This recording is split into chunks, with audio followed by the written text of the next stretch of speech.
Hi, hello. Hi, hello, it's me. Also, you're right. Work can kiss my ass as well. But, I guess I'll go to the game screen first. You know, thinking about it, I kind of did the wrong order of operations. Where the hell did my game go? Oh, jeez. Oh, well. Hello! Welcome! Good morning or afternoon, depending on, you know, time zones. It's the morning for me. It's about 10 a.m. If you're new here, welcome. My name is Vitruvian Jay, Homunculus VTuber, but I'll tell you what, not for long, because I'm in the middle of a rebrand arc.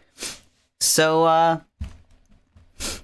you know, I was just gonna do the reveal at the end, but I figure I'll do the reveal at the beginning and also at the end, because why not? But if I am gonna do that, then I actually have to put it on the screen, because I didn't plan this appropriately. Oh, also, thank you for the 5 months. I appreciate you more than words would ever be able to describe. Let's see. It's gonna be kind of unceremonious, because as soon as I add the fucking source, it's just gonna pop up on the screen. Feels very anticlimactic if it just appears. Alright. Whatever. If I wanted to do something fancy, maybe I should have done this appropriately. Hold on, let me scoot stuff over. 1. Add source. Ooh, it's coming. Ooh, it's coming. Alright, so I have 2 images for you. Are you ready? Are you ready? Are you ready? I'm sure you are ready. Okay, so I'm not going to give you a name yet. I'm not going to reveal my new name. I do have a name already, as well as, like, graphics and stuff. But this is just the design reveal, so, you know. Here we go. It's very large. Whoops. Didn't want it to be very big. So here is my new design. Yes. Fancy, fancy, isn't it? Maybe I should just make it gigantic again. Okay, I'm going away. Yes. That looks okay. That's not exactly front and center. But that's fine. I'll make it a little smaller, actually, so you can see the top of the halo a bit. But, yeah! What do we think? It's so cool. Thank you! Thank you very much. But yes, so this is gonna be the rebrand design. The theme, in case, you know, folks forgot, very sexy, 10,000 out of... That's more than 10,000. Would pray to. Excellent. You know, I should probably put this below chat so everyone can see. But, anyway. Yes, so the theme is, well, I guess like some of the lore, whatever you want to call it. Former seraph, used to be a seraph, used to be in heaven and all that stuff. And due to some mysterious circumstances, fell from heaven. And then when they landed, you know, was like, you know what? Fuck all that nonsense. And then started using their divinity to basically become a false god. And that's where we're at now.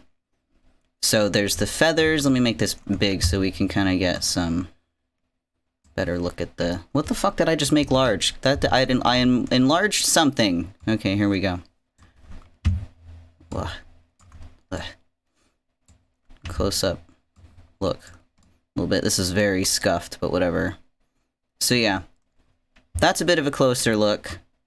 Lots of feathers, which are drawn poorly here. But the bottom of the I don't even know what it is. Shirt, skirt, robe, loincloth maybe? I don't know. It's sheer on the bottom, which is very sexy. There's chains, also bare feet for free.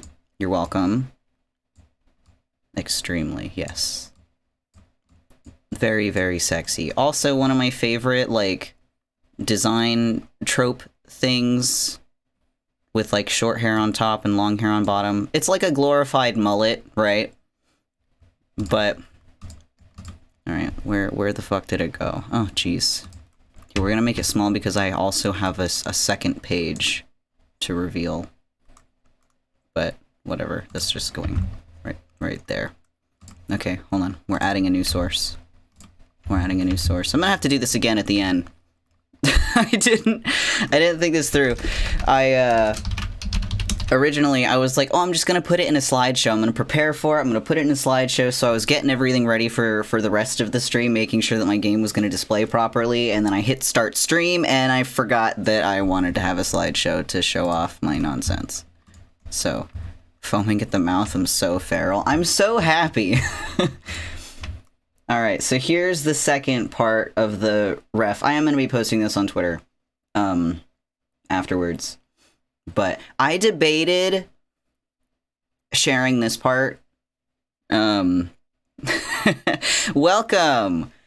Welcome to the stream. I'm doing my design reveal for my rebrand. So here's a close-up at how my new eyes are going to work. Because we've got multiple eyes, baby. Better look at the colors, a whip of the headshot, and then a better look at the halo. Yes, multiple eyes. So the plan is that they're gonna be like toggleable, right? So let me make this a little smaller so it's not quite covering chat. But yeah, so they're not gonna be open all the time, but they're gonna be very camouflaged, as you could probably tell from the initial design. You know, just looking at this, you'd be like, oh yeah, fancy eyebrow, little whatever below the eye. Like, nah, man, those are my eyes. I'm just closing most of them all the time. So, but yeah, they're gonna be toggleable, so I'll be able to, you know, have them closed and then have them open. And when they are open, they're all gonna, like, move at the same time. You know, like, they're all gonna be functional eyes, but I'm gonna be able to toggle them on and off. So that should be fun. And then, you know, colors, better look at the halo, which isn't really rendered all that nicely because this is just like, you know, stage 1 ref sheet. But yeah. So I still have a lot of work to do. I'm working on, you know, the actual, because I'm making everything. So I'm working on the actual model itself still. Which is, you know, it's a lot of work, but I enjoy doing it. It's just taking some time. So the plan is, since I'm talking about the rebrand here at the beginning, the plan, originally, the plan was to do, like, a birthday debut, because my birthday's January 15th. But I'm not done with the art yet for this new, design. So, since I'm not even done with the model yet, and I obviously I haven't started rigging yet either, we're gonna put this one back. Whoops. Forgot how in a weird place it was. What did I just make smaller? This is ridiculous.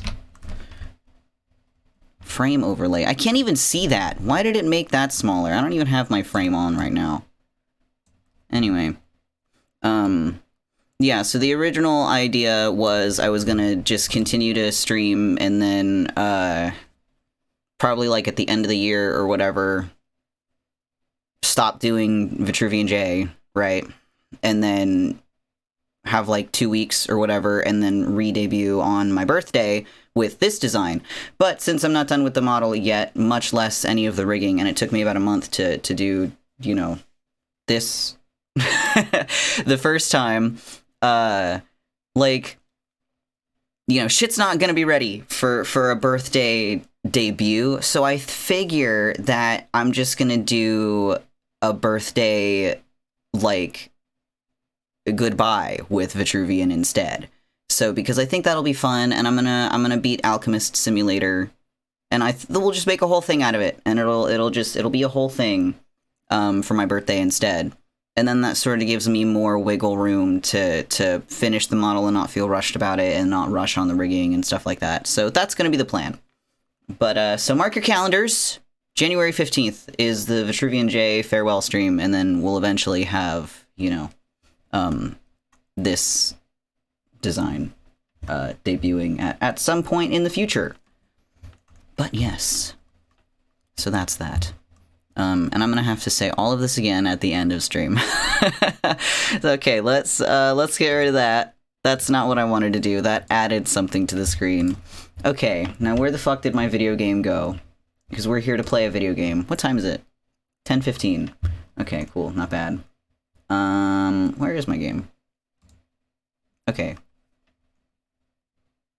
Please display. It took a minute when I was testing this earlier. Let's see. Are you not going to display? Are you really going to make a fool of me right now? Will we still get fun facts about Mesopotamia from Redacted? Yes, yes you will. That will still be a redeem. I'm gonna change some of the redeems. I think one of them right now... Wait. Where the fuck? What? What the fuck? Why is it up here? What? What is going on? What is this? What is this? What is this square? What is this? Hold on a second. This is my game capture window? Why is it a square? Hold on. I have to add a new source. Don't you blink... make sounds at me. This is ridiculous. I have too many groups. But some of the redeems I am going to change because, like, you know, for instance, I think one of them right now is, like, how did you lose your arm? Which nobody has redeemed yet. But, the Seraph one obviously has both arms. So, it's not really as fitting. Oh, game capture, there it is. Okay. Not game capture model. New source. Add source. There's the bitch! Can I just capture specific window? There we go. Why wasn't it working before? Whatever. Okay, well now I have to put everything back where it belongs. This is so silly. Okay, hold on. Maybe this is a lesson that I should just clean up my sources. Maybe. Well, now everything's not all nicely aligned. This is horrible. Hold on. I am a perfectionist. This is my house. You're just gonna have to deal with my house. Okay. Now it all looks nice. This is what I wanted to show up when I got rid of, when I both started the stream and then also got rid of the references. But here we are. Anyway. So, oh, there's no sound. Hold on, we can fix this. Boom! Hopefully that's not too loud. I tested this before stream. So it should be okay. But if it is overpowering, let me know. So, I guess down to business before I have to repeat all of what I just said in, like, maybe 2 hours. But, today, I'm doing another gimmick stream. 2 gimmicks in a row. Last time I streamed, it was Kaya's birthday, and I played Genshin Impact only using Kaya. Today, on Fate Grand Order, specifically on the Japan version of the video game, I'm gonna be summoning using friend points, the free accumulative points that you can use to summon very low-level servants. I'm gonna be using all of my friend points to try to summon this boy right here in the center. His name is Nobukatsu. He's only available every now and again. He's a limited pool servant, right? So I thought it would be funny to try to get 150 copies of him today, because 150 copies is what I would need if I wanted to grail him to... Woo, gambling, right? Thank goodness for free currency. But, yeah, so in Fate Grand Order, you can use Holy Grails because you accumulate Holy Grails. You can use them to break the maximum limit of, like, a servant's level, right? So, the natural level cap for one star bronze servants is, like, level 60, right? But if I were to put a Holy Grail on him, then it would break that natural cap, right? So the more grails you invest into a servant, the higher the level cap is broken. So it's a huge investment usually. The lower tier the servant, the more grails that you would need to get them to, like, you know, level 100, which is pretty much the standard usually. But if you're insane, like I am, sometimes you will grail servants to level 120 because that's the absolute maximum, but it is notoriously difficult to max servants to 120 because you need an additional currency that you get, or that's called servant coins. You only get servant coins by pulling multiple copies of the same servant, or by increasing their friendship level, but you can only increase that by a certain amount. So, like, servant coins are a pain in the ass to accumulate because it's mostly based on chance. So if I wanted to, you know, grail Nobukatsu all the way to level 120, I would need an absurd amount of Holy Grails. I didn't do the math on that, but I did do the math on how many copies of Nobukatsu that I would need in order to have enough servant coins to grail him to 120, and I need 150 copies of him. So I'm gonna try to get as many copies of him as I possibly can. And this could not be any better because I don't have any copies of him at all right now, so we're starting at 0.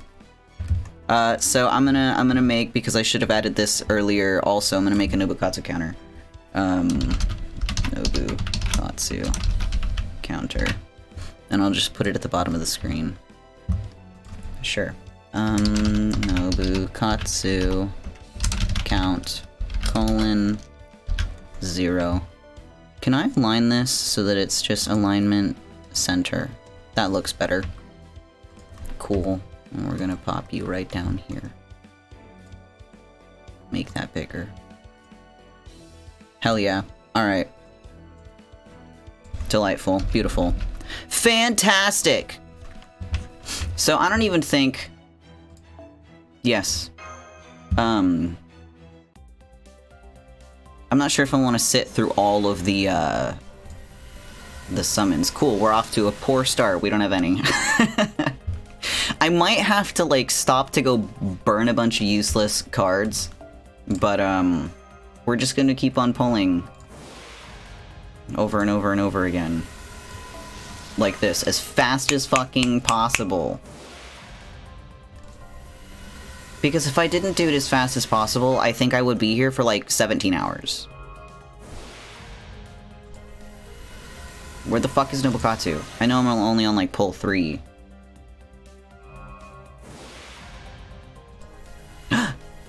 Please be Nobukatsu. Ugh. That's not what I wanted. I don't have him yet, so, like, it would pause me to like, you know, instead of just skipping right to the results screen, it would be like, now hold on a second, there's someone here that you haven't met before, and then he would do his whole, you know, introduction thing. So far, our luck is garbage, but that's fine. That's why it's friend points.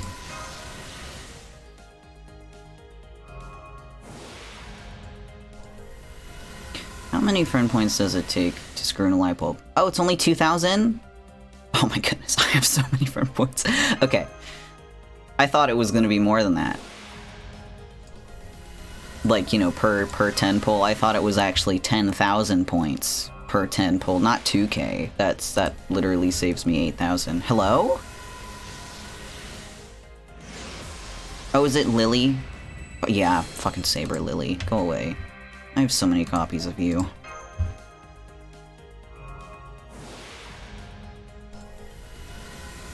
Oh, I got one! Nobukatsu! Count! Update the counter! How do I update this? Oh no.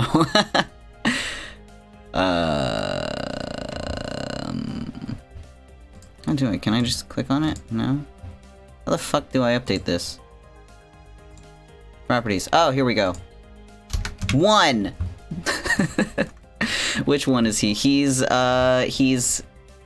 this red one right here. Yeah, Nobukatsu. First copy. He's very weak. But that's also kind of why I want to grail him to 120, because it would just be fucking hilarious. He is so pretty. Yes, wonderful. Nobukatsu. Excellent. One down. 149 to go.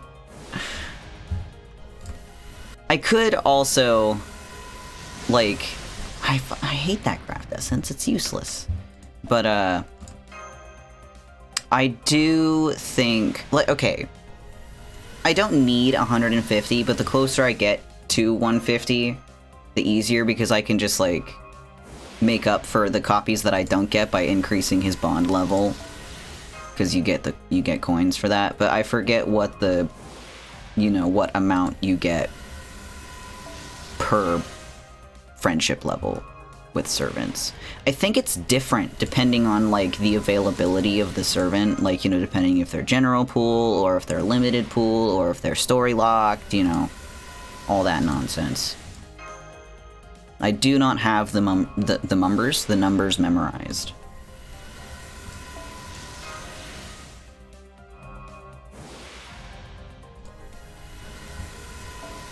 This might be the stupidest thing I'll ever do, but it's funny, so...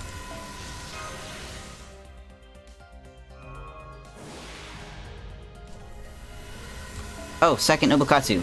Nobuget. Got him. Two. Whoops. Whoops. Don't have the numbers memorized. Fake fan. I know. How horrible. I've never played this game. I think it's a good game, but I'm also just a huge fan of the Fate series, so that's why I think it's a good game. It's basically a visual novel game. It's single player, yeah, single player visual. Oh, Nobu 3. Very, narrative heavy. The gacha's just sort of like a bonus. A bonus, I say, as if gambling is a positive bonus.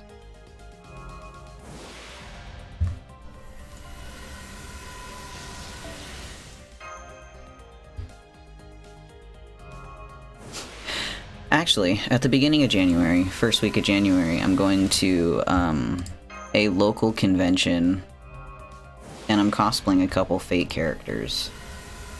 So that'll be fun.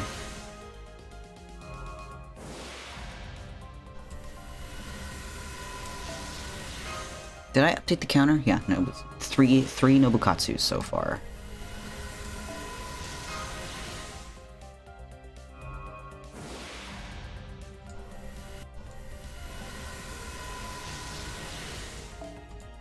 I hope it's not gonna, like, lock me out once I hit the inventory cap. Sometimes it'll do that, but other times it won't do that. Oh, wait, okay, I just saw at the top, I already had over the max amount of... Yeah, okay, so, yeah, servants. It probably won't lock me out then.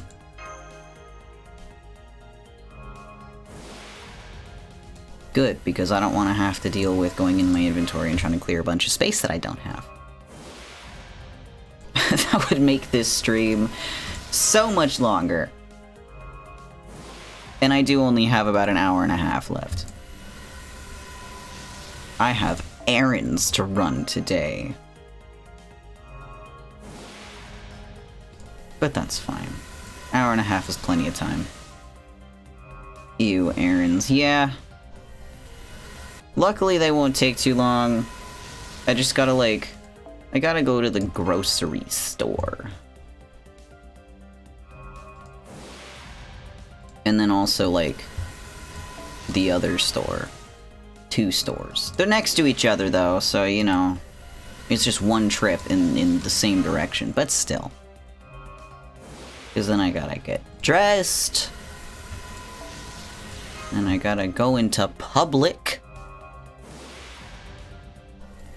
How horrible. Nobukatsu get. Nobukatsu. 4!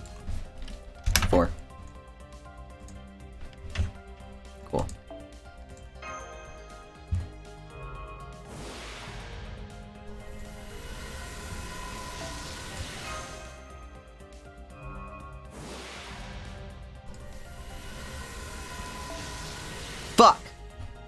Okay. Fine. Fine, fine, fine. What was it? It was... Oh, well, I know exactly what I have to do. Okay. It did lock me out. Yes. Wah! Come on! Okay, there we go.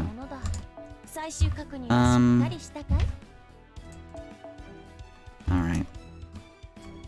I have to burn all these. So give me a second. I wish that I didn't have to... Okay, you know, I'm unplugging my mouse. Fuck! My mouse is, it's wireless when it wants to be. But when I want to charge it, it's, I have to plug it in, which is not what I wanted. I was given false advertisement when I bought this mouse. It was like, oh yeah, 100% wireless mouse. Just put a battery in it. And you'll be fine. And then I was like, excellent, that's exactly what I want, because I don't want to have to deal with a cord. I will just deal with changing a battery periodically. So I get the mouse, and it was like, yeah, so you put a battery in it, but also it won't work unless you charge it. I'm like, that's fucking dumb. So I have to have it plugged in, like, half of the time. Which I don't want, because the mouse is just, the cord goes in a very horrible position across my desk, and it gets tangled with my keyboard. Because my keyboard is also wired, that's fine. Anyway.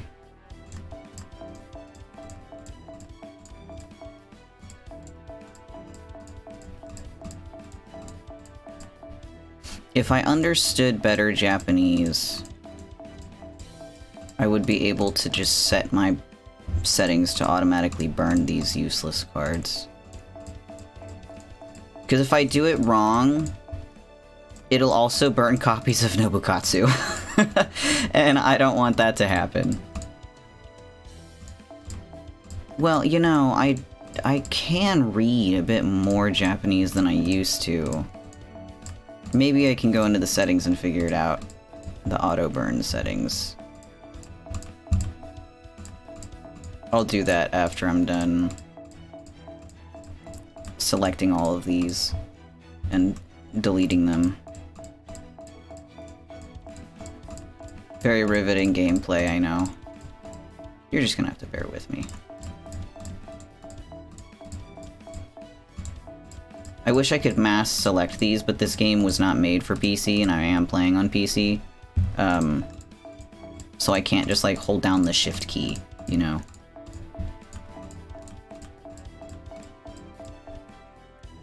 God, I wish I could, though, let me fucking tell you.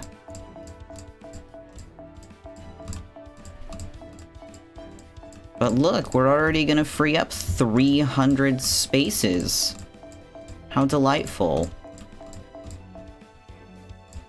More than 300, because this is insane.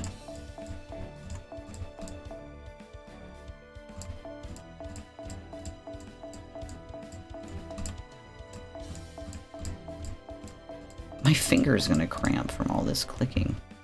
Oh good, we're almost done clicking.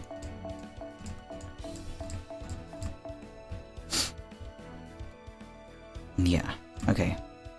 Burn! Delightful.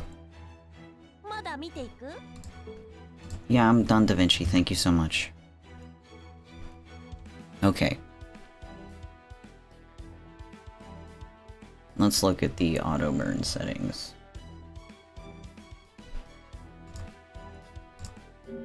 Bum ba bum. Okay. Automatic burn setting. Well. Wait. I don't know what this is.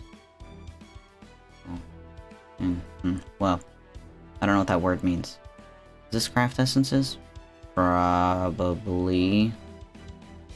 So, well, wait. What is... Deselect. Okay, so deselected, so nothing is getting burned. So I don't want to burn any servants. Okay, let's try that.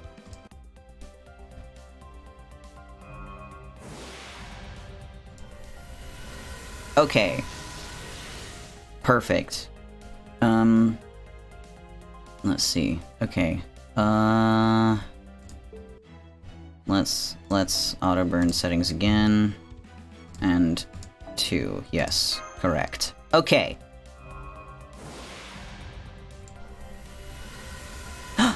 Nobukatsu! Got him!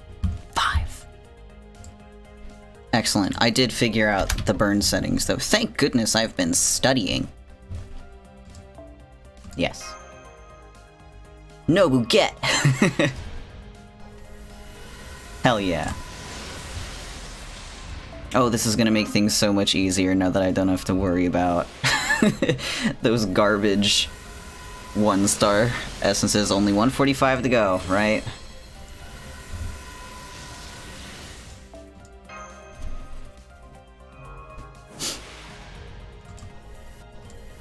Stop giving me that. Well, you know, it is a... Oh, no, there's no option. I was gonna say maybe I could burn the 4-star gold ones, but I can't because there's literally no setting to do that. Which I guess is understandable, but oh my god, but I don't want those things. I don't use them. It's essentially like a power-up. It's an experience sinking card. Oh my god, stop it. But I don't level up my craft essences. I should. Oh my fucking god, stop giving it to me. But I don't pretend to be a gamer playing fake Raid War. It's a fucking single-player game. I can play the game how I want. Why did it pause? That was weird.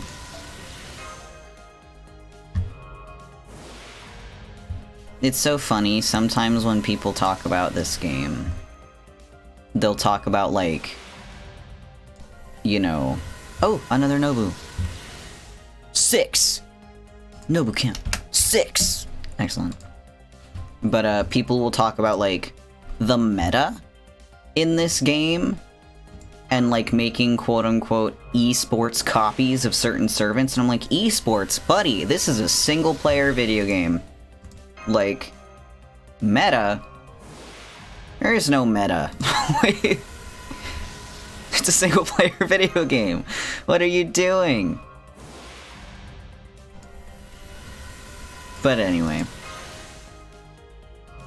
I'm not, like, shitting on them. I'm just sort of gently making fun of them. To each their own. Like, you can play the game however hardcore you want. Because I play certain games on, like, what is it called? Like, min-maxing, you know? That's how I feel when people start talking about Genshin meta. Literally don't care. Yeah, exactly. I'm also just there for the pretty men. Like, I will build certain characters now that I know how it all works, but it's more so just for the enjoyment of me going through the video game and being able to play the game at a pace that I enjoy. Like, I don't build because it's, like, you know, the meta. Like, I do what I want because I want to do it like that. But even still, like, you know, I don't min-max in Genshin. Or in any game, really.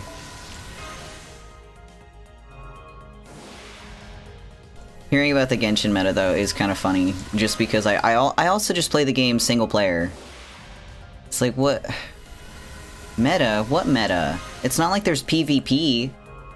If there was PvP, then it might make a little bit more sense. But there's no, like, tournament or anything in Genshin. The closest thing you get is the Spiral Abyss. But, because, you know, that does change. And that does have, or it does require different things. But I wouldn't really call that a meta because it is just on, like, a rotation, you know? This character's best for main DPS, right? Reconsider, they're not my type. Right. Fucking, who was it that I really liked? And he was, like, built for support. Oh, hey, Nobu! How's it going, buddy? Let me update the counter really quick. That's why I have Zhongli at C6. That's so valid. I wish I had someone who wasn't like Barbara at C6. Barbara's great, though. When you max her out, she like when someone in your party dies, they immediately get revived. She just heals them right back. She resurrects them, which is pretty cool, and it's on a 15-minute cooldown. But I think it was Toma. When Toma came out, he wasn't really built for like main DPS or anything like that. He was more so built for like support or like defense oriented support, and I was like, nah, fuck that, he's pretty. Like, he's gonna be my main damage dealer. And it wasn't great. It wasn't great at all. I had kind of a difficult time fighting with Toma on the front line, but like, I wanted to look at him because he was very pretty, so I put him on the front line.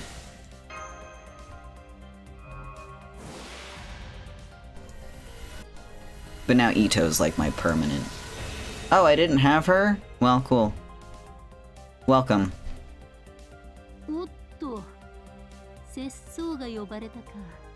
Yes, welcome.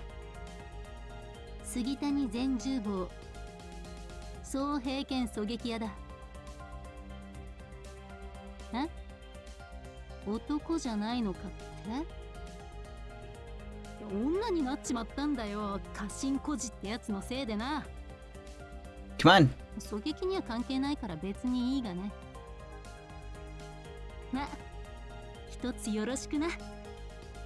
Alright, cool. No Nobus. But I thought I already had her, so it's cool that I didn't. Get out of here, you're not Nobu. It's like, come on, hurry up, I don't need to hear your spiel.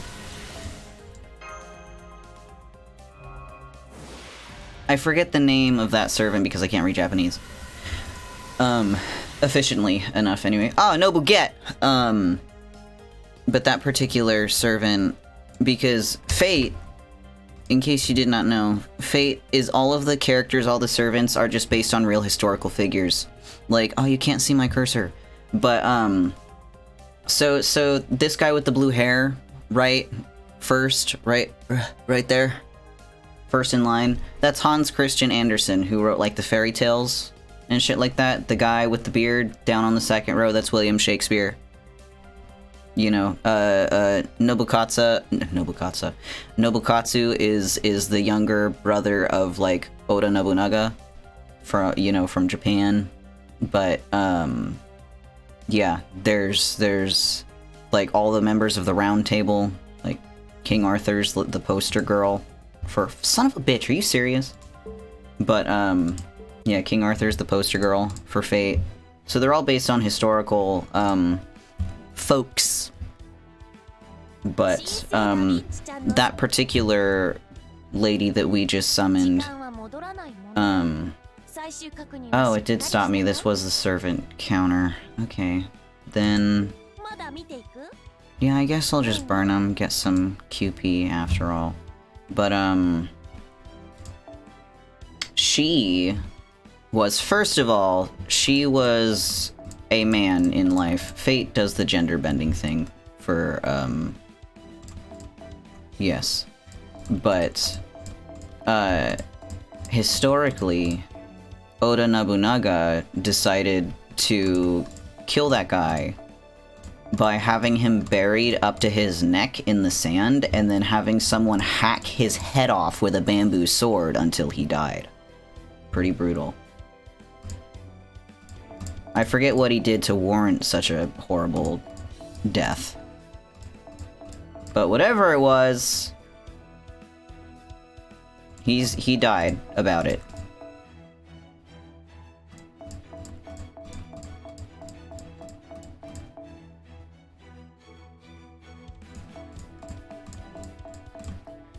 Do the servant cards... Yeah, I've been playing this game for nearly 7 years now. You'd think I'd know how this game works. Do the craft essences, the experience cards also take up space in the servant index or whatever? Because it says 901 out of 800, but does that... Well, I mean, it must, because they're showing up here. And we're gonna have to just periodically level people up. I did not plan this very well. We only have 7 Nobukatsus so far. 8 Nobukatsus so far. Whoops. I guess I could just dump a fair amount of experience into, leveling our dear Nobu. Let's do that. Alright, bitch. Oh, there he was. Ugh, come on. Where was my first one? There he is. Autofill.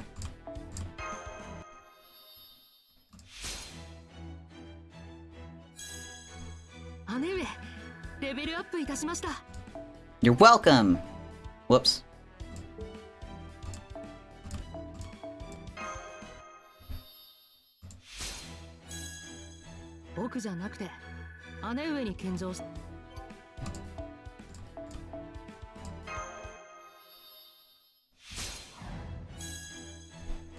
Yes, almost.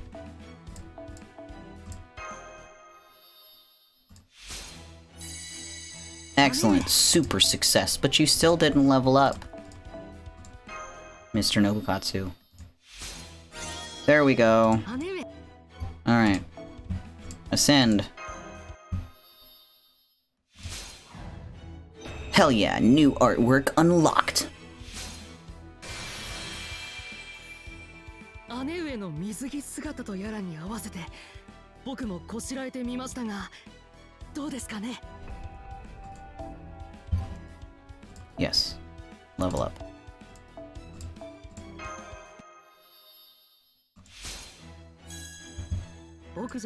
You know, thinking about it,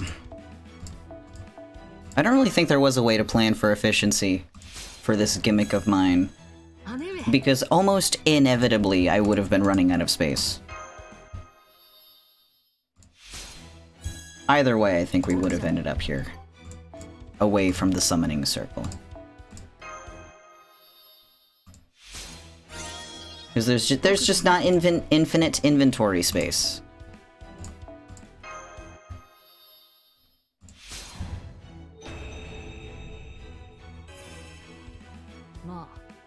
Don't look so sad, buddy.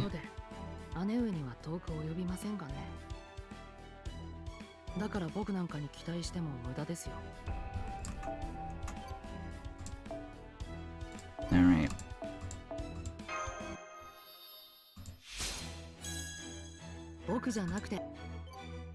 Oh, I completed something.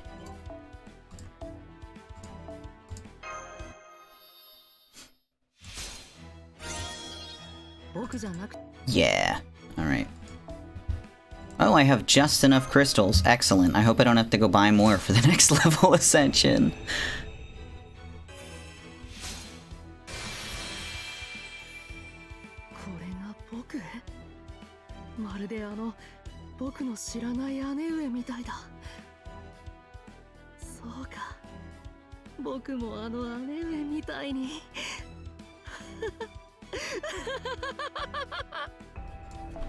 Yes. Okay, cool. I don't need more of those crystals for the next one. Maybe we should just start pumping this kid full of grails.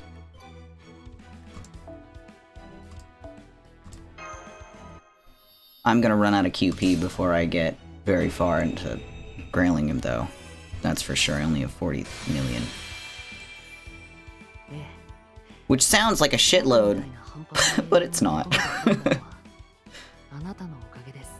On the English version of the game, I think I have like 170 million, which also still is not a lot. But I also don't have anybody to level up right now in the English version of the game. Oh, I got a rare prism. Nice.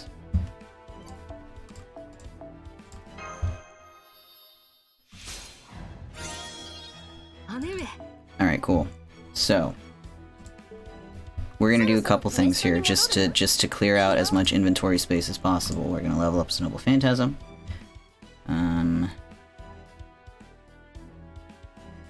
Where's... Oh, did I just...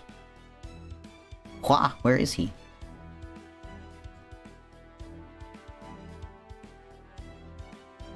Wait.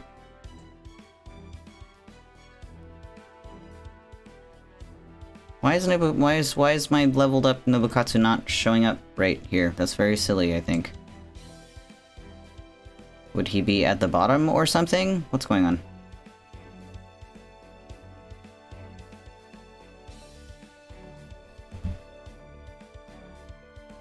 Oh. Oh, maybe I already did have 5 Nobukatsus, actually. If he's already at max NP, well. Okay. Well, then, should I update the counter? What do you think? To accommodate for my 5 that I haven't gotten, but that I already had? RIP the gimmick. Yeah, but like, instead of like, oh, let's get 150 Nobukatsus, now it's just, oh, can I get 145? It's still, I still have a long way to go. Let's see, I'm gonna give this kid a holy grail right now. Because why not? I have 38! Oh my god. Update the counter, I will do that, before I do anything else, to accommodate for my extra 5. 8 plus 5, I believe, is 13. 9, 10, 11, 12, 13, yes, okay. Wonderful. I legitimately thought that I had never summoned him before. So, that was my blunder. But I still need a ridiculous amount of them if I'm gonna get him all the way to 120 eventually. Let's go back to summoning until it boots me out again and I have to clear more space.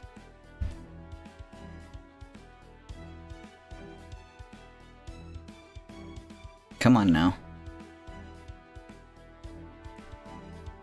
Oh, come on. Alright. Here we go again.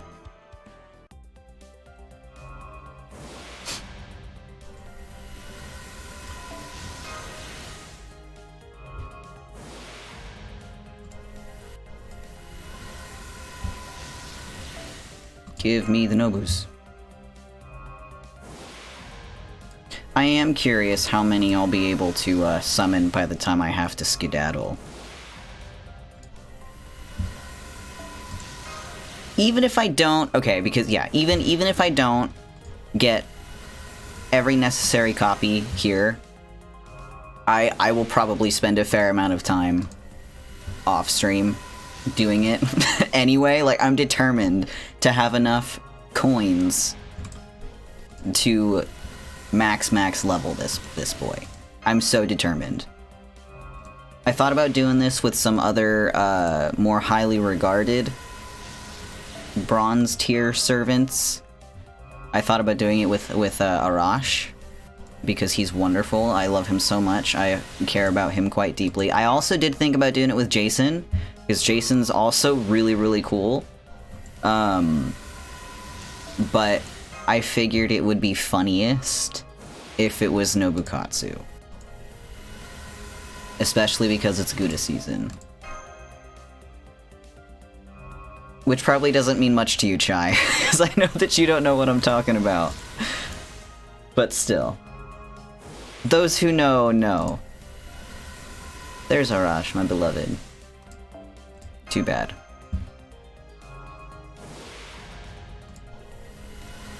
Oh, Nobu get 14 in total. 14. Seeing a bigger number there does, like, boost my confidence a little bit, though.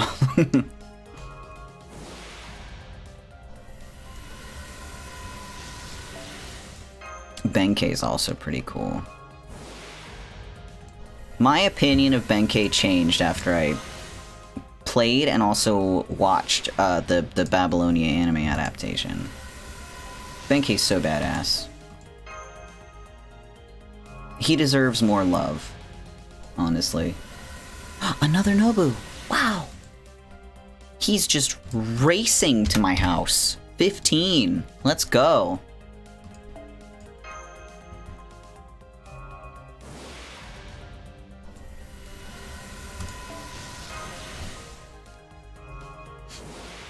Perhaps I should have prepared, like, snacks or something to make this a little bit more dramatic, I guess.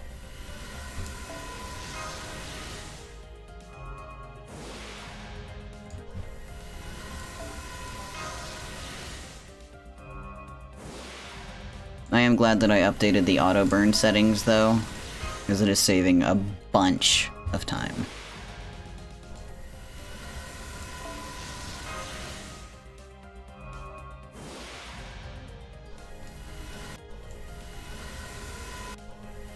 Ah, Saber Lily. Again. So many copies of Saber Lily. I'm just gonna feed her to somebody else. I'll feed her to Nobukatsu. It's the second Saber Lily I've gotten today. I'd imagine I'll get quite a number more.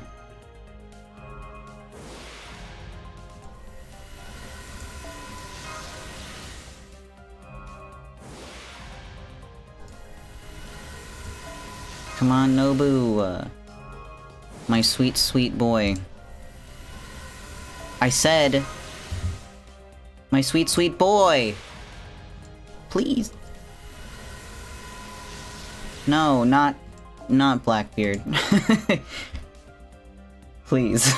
Not Blackbeard.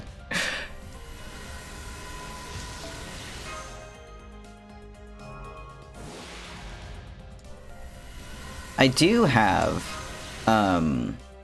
Avenger Nobu, though. There he is! Look at that. All I had to do was mention his sister, and he came home. Again, for the 16th time in total.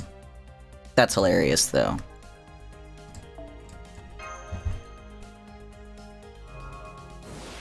If I knew more about Nobu in general, I'd probably ramble about her, but I don't. I'm not very adept at, Japanese history.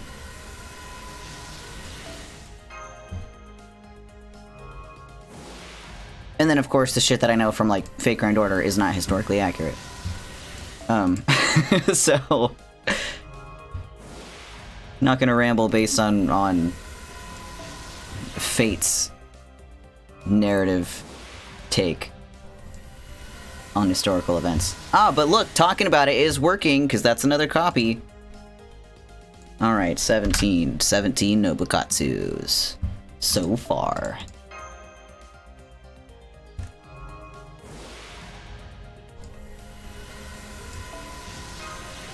Though I do think I've reached the end of what I can ramble about in relation to his sister.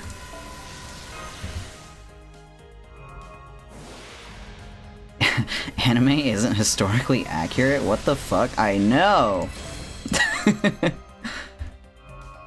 Much less a video game or anime or anything franchise about nothing but historical figures. Well, mostly historical figures.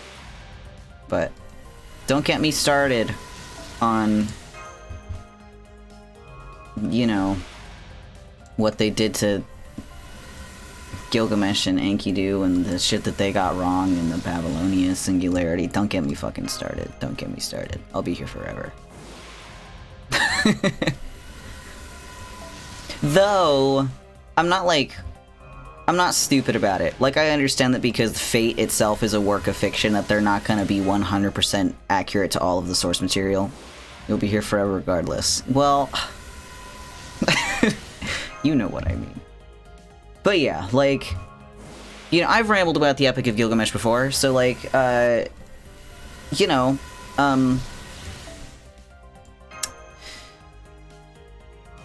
what's a good example? Let me think.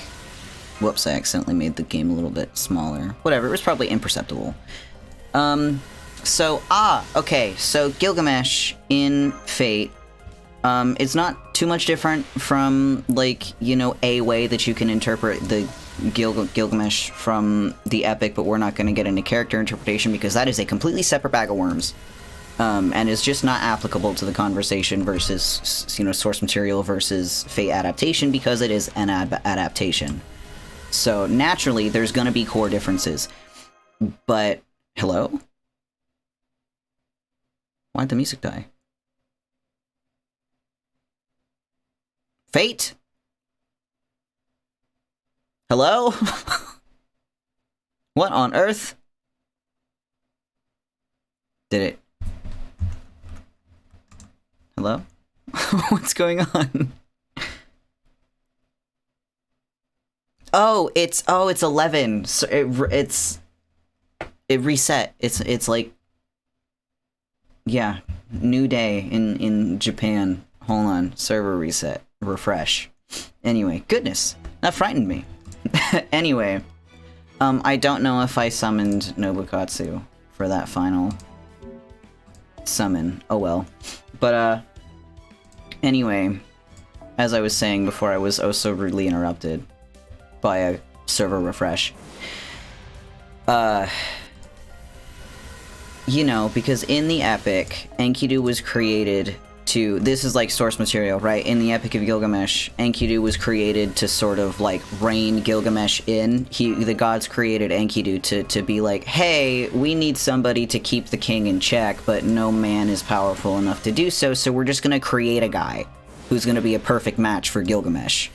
And, you know, and then Enkidu was created, and they were a perfect match, and they were best friends, and they fell in love, and then Enkidu dies, and it's a whole thing, right? But, so Fate's adaptation of the Enkidu and Gilgamesh relationship is, instead of just Enkidu being someone who was meant to be an equal to Gilgamesh in a way that would allow him to, like, moderate his own strength, and just not be a pain in the ass to everyone else around him, Fate took that idea of Enkidu is meant to, like, keep Gilgamesh on a leash, I guess, and sort of took it to a literal degree. And we're like, Enkidu is created to chain Gilgamesh and bring him back to the heavens because he can't behave. Also additional Nobuget. And I'm, like, butchering what it is. It's not exactly that, so, like, Fate fans don't eat my head off, because I'm not gonna fucking, you know... I know what I'm talking about. Enkidu was created to be the chain of the heavens so that Gilgamesh could go back to the gods, because the gods and Fate had a different reason for doing shit, but again, there's just so much lore, I'm not gonna get into it specifically. But Enkidu was supposed to chain Gilgamesh and bring him back to where the gods are, because the Age of Gods was supposed to continue, basically, right? And then Enkidu decided not to do that. And he decided to be Gilgamesh's friend, companion, etc. And together they rebelled against the gods and brought an end to the Age of Gods, right? So Nobuget, 19. So it's completely different, and also because Enkidu was created to be a weapon against Gilgamesh, Enkidu's writing in the game I fucking hate, because he's treated so mechanically and almost very one-dimensionally, because they write him like a robot, like an artificial intelligence, and just something that's very analytical, and I don't like what they did with Enkidu. Enkidu's design is very interesting, but I don't like narratively what they did to Enkidu in comparison to the source material, but also you can't really compare the source material to Fate because it is a fucking adaptation. So, you know, both opinions can exist. The Epic of Gilgamesh is wonderful. Fate's adaptation is okay. Within the Fate universe, it works. It's fine. Fate has its own lore. But you can't compare it to the source material because they're two different stories. They're two different narratives that have two different purposes. And so Fate does that with everything. So, there's a lot of Fate lore. It's very confusing. A lot of it contradicts itself and doesn't make sense because there's a lot of writers involved. There's a lot of side stories involved. Nobuget. There's a lot of adaptations across all kinds of different media. Like, Fate's very large.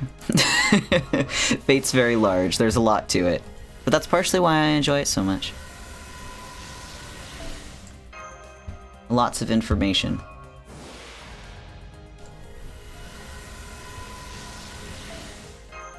Anyway, now I don't know what to talk about.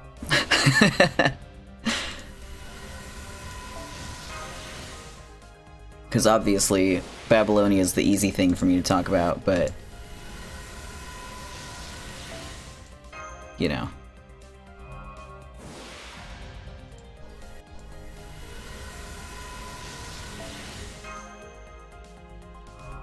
What other Fate things am I gonna do in the future? Let's think about that.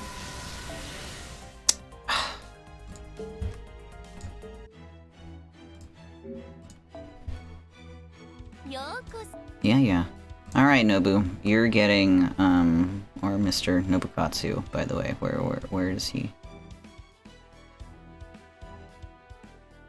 Sunboy. Did I pass him? Oh, pff, sorry. Leveling him up again. Actually, calling it babble makes it sound bad. I'm enjoying it greatly. I would babble about Babylonia. It's just so easy to.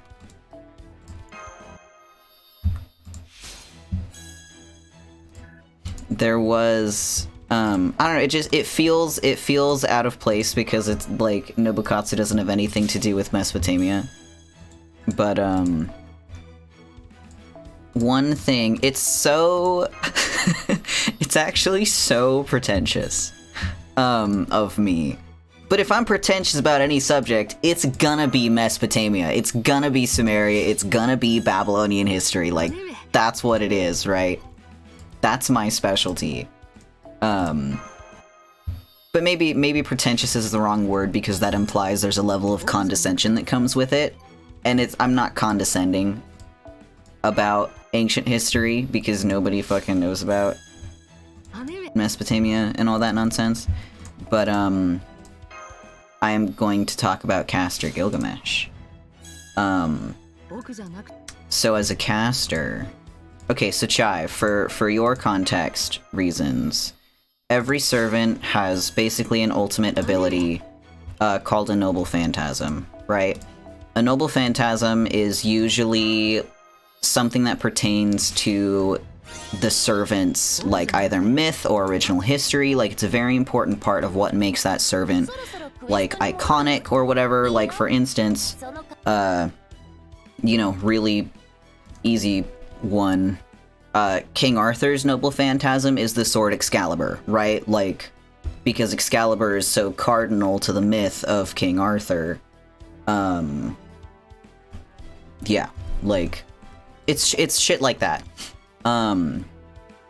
Hercules, his Noble Phantasm is related to the labors that he went through to, you know, attain godhood and stuff like that, the labors. So it's kind of different for each of the servants, depending on, you know, how they are and what their history is and all that stuff. Oh, I probably should have sunk more experience into Nobu. Probably should have given him another grail. I'll go do that, actually. Yeah, because I hardly have any space left. So, Gilgamesh, when he is a caster class servant, because normally he is not. Normally he's an archer. But when he is a caster, his Noble Phantasm is called Melamu Dingir. Now, it is, according to Fate lore... Oh, that was not the right Nobu. Oh, well, maybe you guys shouldn't look exactly the same. Okay, well, Summer Nobu just got, like, a grail on accident. Happy birthday, girl.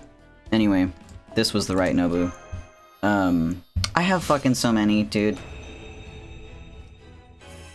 I'm never gonna use all these grails. It's fine if she gets an extra one.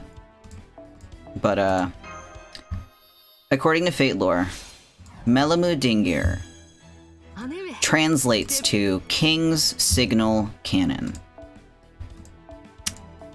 Wait. Fine. But spoiler alert, that's not what it means. That's not what that fucking means.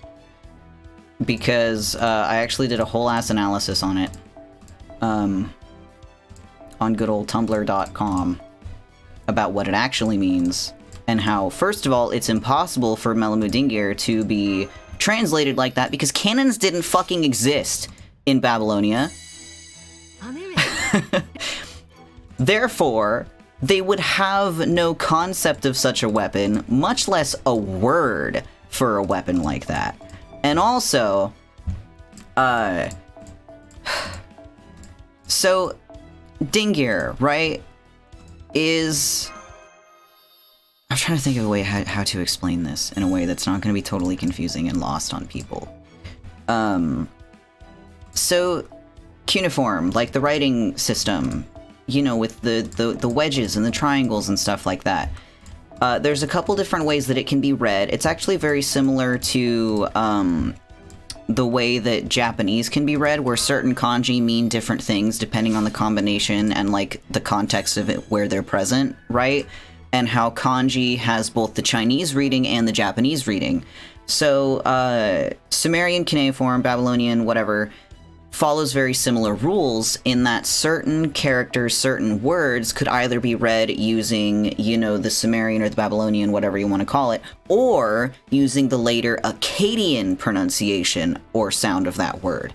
So it's very similar in that way to Japanese. And also certain words could be used as indicators to describe the words that would come after it.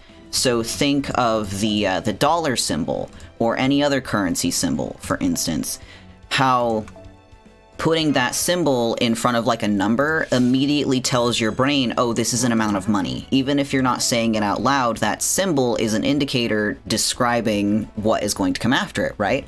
So the dingir symbol works exactly the same. It kind of looks like a star, I guess, and when used as an indicator would indicate that the thing coming after it would be the name of a god, usually. Dingir, when it's not an indicator, and when it's part of a word, would be pronounced like on or anu, depending on, you know, the era and also just the context of the word again. And On was the name of, like, the father of the gods. It was the name of the heavens. The word On itself also means heaven. So, you know, there's meaning. There's meaning behind the word. There's meaning behind the symbol. And the dingir symbol itself was a star because it could also be used to describe the heavens, right? Like, it's all very symbolically connected. So, dingir, as the dingir symbol, not as on, but as dingir, thus describing a god, would only ever be present in the front of a word to denote that what comes after dingir, again, is something that is divine, that is the name of a god. So in the context of Castor Gilgamesh, putting dingir at the end of Melamu Dingir, that just makes no fucking sense. Because dingir would not be present at the end of it. And if it was not the dingir symbol, then it wouldn't be Melamu Dingir, it would be Melamu An, which also wouldn't necessarily make sense because you can't really use it on its own, because it's essentially just using, like, the letter N, like, on its own, right? Like, so it's just, it's built incorrectly, and Melamu is an Akkadian word. Also, like, okay, let me see, I once translated this. I'm gonna open Firefox, I hope that it doesn't mess up my stuff. Because I'm just gonna read. You're taking notes, thank goodness. Impromptu lecture stream. Oh, please open my drafts. Thank you, this is taking a bit. Whenever I stream and I open the internet afterwards, my, the internet gets a little bit, laggy for me. Okay, also, here it is. Let's see, Melamu. Okay, so, Melamu, again, which is an Akkadian word, but it's not necessarily strange because Akkadian was often present in Babylonian and Sumerian a lot just because of the way that the language was written and read and stuff like that. So Akkadian being present in the middle of a sentence is not out of place at all. Even for this context, it's fine. Melamu, though, means fearsome radiance or aura, which, if you pay close enough attention, is not anywhere present in Fate's translation, King's Signal Canon. The words aura, or radiance, or fearsome are nowhere in King's Signal Canon, right? So, they just fucking took some words and said it means something. And it doesn't mean that. And it really fucking bothers me. Because Ishtar is in the game also. And they correctly translated her noble phantasm using actual Sumerian words. And I personally went back and I translated it myself, and it is 100% correct. It's, fucking, Angalta Kigalsha. And that's correct. That is correct grammar it's correct. It is 100% correct. Even the particles are correct. So if Fate is capable of doing it for Ishtar, why couldn't they do it for Caster Gilgamesh? Why couldn't they go the extra mile to just figure out how to write King's Signal Canon or something that equally represents, you know, that? Or what Gilgamesh's Noble Phantasm does. You know what I mean? Like, it just seems it seems sloppy, and I don't like it. It's inconsistent because I know they can do it correctly, and they just fucking didn't. And they did it in the most, again, just sloppy way possible. But yeah, like, it bothers me. I once tried to create a translation of what the closest equivalent for King's Signal Canon would be, but I don't know enough Sumerian grammar to be able to do it properly. So I could never finish my translation. And there's a few different ways that it could have been written, but again, because it's such a contextual language, I don't know enough about the context of using Akkadian versus Sumerian for me to have translated one correctly. But I do know enough about it to know that Melamu Dingir is fucking wrong. So, how the fuck would you translate canon? See, that's the big thing. So they have, there's several words, actually, for siege weapon. So that would be the closest that you would get, is siege weapon. But I think there was like 4 different words for that. So again, and because there's just so many different words for the same thing, it also just leads you to be like, okay, well, which one would I use in which context, and what's appropriate versus what isn't appropriate. So, you know, you can make stuff. Like, you can definitely find a close equivalent. Like, you could, like, fearsome signal cannon, or fearsome, oh, no baguette. Because, you know, if you wanted to use Melamu still for fearsome radiance, or aura, or whatever, there's plenty of words that you could use. If you also wanted to use, like, Dingir, you could just use it as either an indicator, but then, of course, you wouldn't say it out loud because it's just supposed to be a visual indicator. But, you know, you could use it for heaven. You could include it if you wanted to literally mean heaven. There's plenty of words for king. Oh, hey, another Saber Lily. What a surprise. I think that's, like, the 4th one we've gotten. But yeah, it just fucking bothers me that they were able to perfectly do it with you know, Ishtar, and also with Ereshkigal. It was correct for both of their Noble Phantasms, but they couldn't do it with fucking Gilgamesh, of all characters. And it's not that difficult.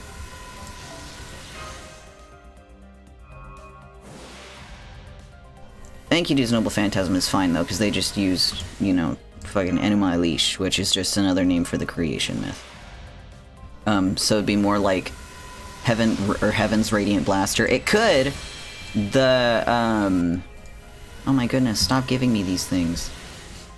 I'm actually gonna open my analysis again to go read what I had found. And which version I had, of the word that I chose. There were a couple different ways that I had attempted to translate it. Let me see. Okay. So I came up with... Where is it? Okay, so using the Sumerian or Old Babylonian equivalent of the word Melamu, it would be just like Melim. Because Old Babylonian and Sumerian came first, Akkadian was sort of like it came around way later. You know, because language evolves, right? So that's what happened with Akkadian. But, so one thing that I came up with was just Splendor of the Gods, or Frightening Splendor of the Gods, or something like that. If you wanted to get as close to Melamu Dingir as you possibly could, that's what the translation would mean, and it would be Melam Dingirakane. But, like, again, Splendor of the Gods, Frightening Splendor of the Gods, like, that's, first of all, that's not directly Melamu Dingir, like, you know, but whatever. And if you wanted to get as close as you possibly could to King's Signal Canon, I came up with, Why did I break it up like this? This is very difficult for me to read. It's, Lugalzana Igagal. Or no, Igigal? Igigahal. Yeah. Lugal.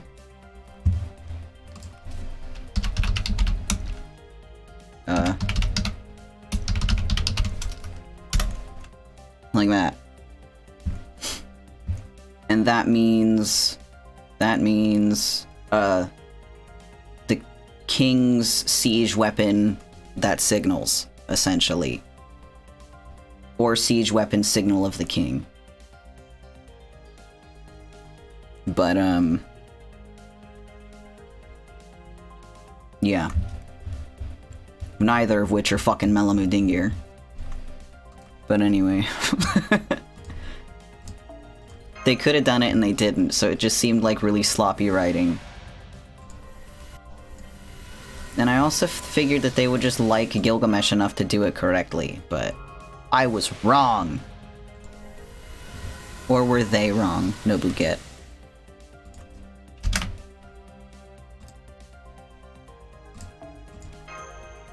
"22 Nobus so far." So passionate about Mesopotamia. Unbelievable.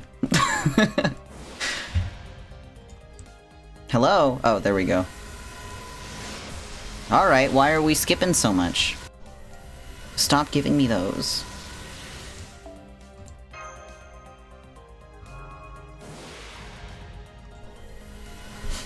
Well, now I really don't know what else to talk about. Let's see. The fact that you're so passionate makes it interesting to learn and hear about. I'm so glad. I'm so glad. I think even if people weren't interested in hearing about it, I'd probably just ramble about it anyway. I do it to my family enough. I'll be like, you know, I'll go read, like, fucking the Flood myth, and I'll go downstairs and ramble passionately to my sister, like, about fucking the gods or something, or the symbolism of the raven. In the myth, not like, you know. Though, speaking of the raven, have you seen Follow the House of Usher on Netflix? Adaptation of Poe's short story, The Fall of the House of Usher, by chance. Are you a Poe fan? Also, Nobukatsu. I have not. Oh, bro, it's so fucking good. But also, I'm a huge fan of Edgar Allan Poe, so of course I would think it's good. Not really. That makes sense. Or not makes sense, I guess. Maybe it does, though. Not a lot of people are really into Poe. But, it's one of those things I don't think about often. Valid, valid. Oh, Theseus. Nice. I think that's only my second copy of Theseus. But I'm a big fan of Poe. Huge fan of Poe. I actually have a tattoo of one of his quotes on my physical body because I like him so much. But yeah, Follow the House of Usher was, it's an adaptation of his short story, The Fall of the House of Usher, which is one of his more popular works. And throughout the show, they also take other of his most popular stories, as well as references from smaller stories, Nobukatsu, and poems, and they just sort of mush them together into one narrative, and I thought it was extremely well done. What's the quote? It's so edgy, honestly. It's so fucking edgy. I got it when I was like... I got it like 10 years ago. It was my second tattoo. And I don't regret it, though, even though it is kind of edgy. The quote is, "I became insane with long intervals of horrible sanity." And I have it tattooed across half of my chest. It's right under my collarbone. It's so fucking edgy. But I like it. It's written in cursive. I'd like to get his signature tattooed on me. I feel like I've heard you mention that tattoo before. I might have. I do have several tattoos. I'm not sure how much I've talked about them, though, on stream. But yeah, I do, yes, it's on my chest right below my collarbone. And I got it about 10 years ago. Also, if you hear beeping, construction workers just arrived across the street. I have a terrible memory sometimes. Don't worry, so do I. That's why I can't remember if I've talked about it before. Or not. But yeah, Fall of the House of Usher was really good, but I think I enjoyed it so thoroughly because Nobuget. Because I know, like, I caught all of the references to everything that they were making, because I'm just that familiar with Poe. But it's still good, even if you don't know anything about him. It's still an interesting show. It's still pretty good. It's just a bonus the more you know about him, because, you know, you'll hear the name Arthur Pym, and you'll be like, oh! I understand that reference! Like, you know, it's just fun. The little Easter eggs and little nods to other stories and stuff.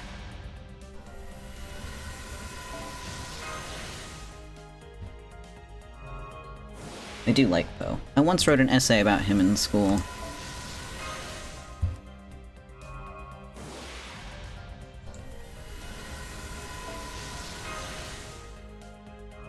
Like, on purpose. I forget what the essay prompt was, but we could just sort of like choose the subject or like who to write about or whatever, so I was like, I'm just gonna write about Edgar Allan Poe. Because I already had like his complete works at that time, I already had a couple biographies written about him. I like the guy.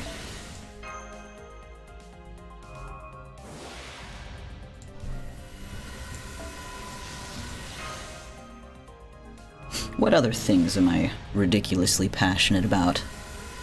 Because there's Mesopotamia, obviously. I only know what I've picked up from Bungo Stray Dogs. That's so valid. I find what they did with Poe to be quite funny, actually. I haven't seen the most recent season of Bungo, speaking of. Recent 2 seasons? How many are out now? I have not seen season 5. Did season 6 start? I don't know. I have to catch up, is what I'm saying. Just season 5. I still have to watch season 5.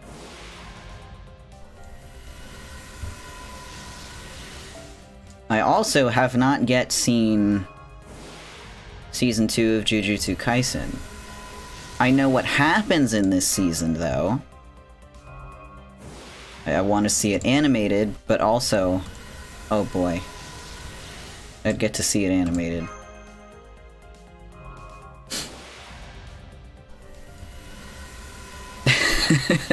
Yeah, they were like, alright, how are we gonna make Edgar Allan Poe? How about we make him a weird little freak? Yup. He is a weird little freak in Bungo. I love him so much. He's just a little creature. He's just a guy.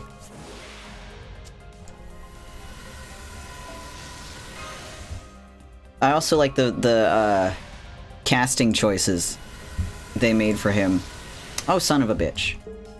What was it? Oh, servants again. Okay. Back to burning stuff. Or, wait. That's not what I wanted. Did I cap? Nobukatsu. Does he need a new grail? Another grail? Come here, son boy. Where is he? There he is. Oh, he's only level 74? Okay.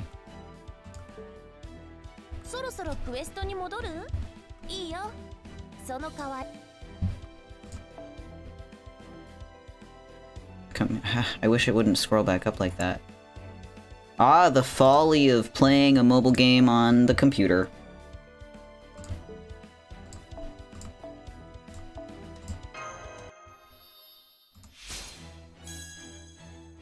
Yes. Should probably just grab the servants, but whatever. The more we can get rid of, the better.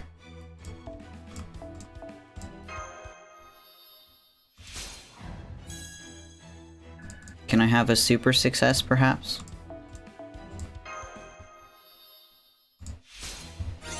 Hell yeah, baby. Just gotta ask nicely.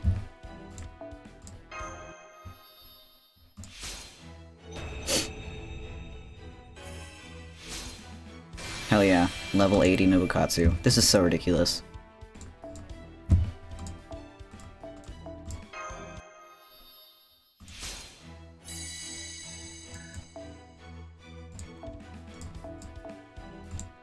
God, I'm thinking about how much farming I'm gonna have to do to get enough experience to get him all the way to 120. Oh my goodness freaking gracious. This is gonna be like my life's work. I got Karn at a 120 on NA, you know, the English version not too long ago, I think. When did I get him to 120? I think in the summer, actually. I finally managed to get him to 120. That took forever. Alright. Let's give you another Grail.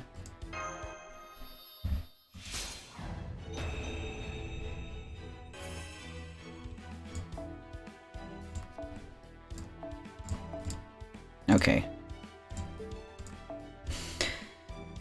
You know what? Let's just give him some foes also, so I don't have to deal with seeing these every single time I open this up. Yes. It would be also super funny, in addition to getting him to 120, it'd be funny if I max foed him, but I'm not gonna do that. Like, I know my limits. I know my limits.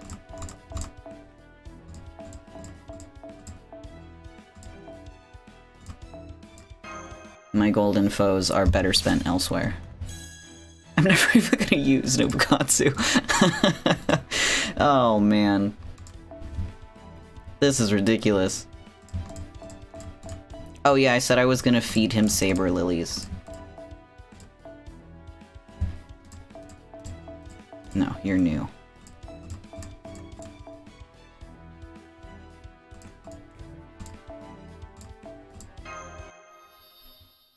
There are limits to your insanity, only barely. Only just. It's more like there's limits to the bit. Like, 120 is hilarious. But I think golden foeing him, which for your context, Chai, means, so these numbers down here, the 1000 out of 2000, it's the HP and the attack stats. You can boost the HP and the attack, you know, up to 2000 additional points, but after the first 1000 you need a special version of the card in order to do so, but they are in very limited supply, and you can only get them from, like, you know, grinding in events and or like paying real money for them in limited qualities or quantities each month. So they're, you know, I don't want to spend those willy-nilly because I'm going to give them to someone else where they're going to be better put to use. But, yeah, the limit to the bit with Nobukatsu is getting him to 120. And then I'm gonna put him in my support list, and everyone will be like, what the fuck, is that a level 120 Nobukatsu? Yes, sir, it is. How many? 615 spaces. I do have all of these extra Duryodanas. When I pulled for him, when he and Bima came out, I think I got like, what was it, 11 total Duryodanas, and then I got 3 Bimas. So these are just extra. I don't know what to do with him because I love him so much and I feel bad burning my extra copies. But I don't know what else to do with him. They're just sitting there collecting dust. He's smirking at me in his free time.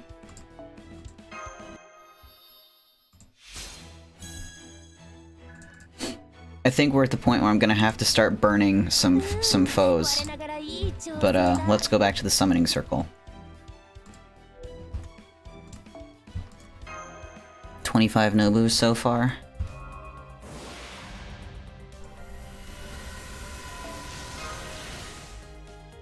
I kind of thought we would get more Nobus by now, but I also forgot that I was going to have to periodically take time away from the circle to clear space in my inventory.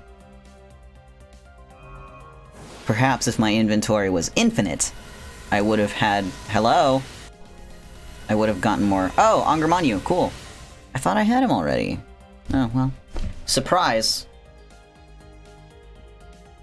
That's fun. Hello. I did also think about 120ing Angra, but I didn't have him. And also, I'd be here forever if I was trying to get enough coins for him. More so than I'll be here forever for Nobukatsu.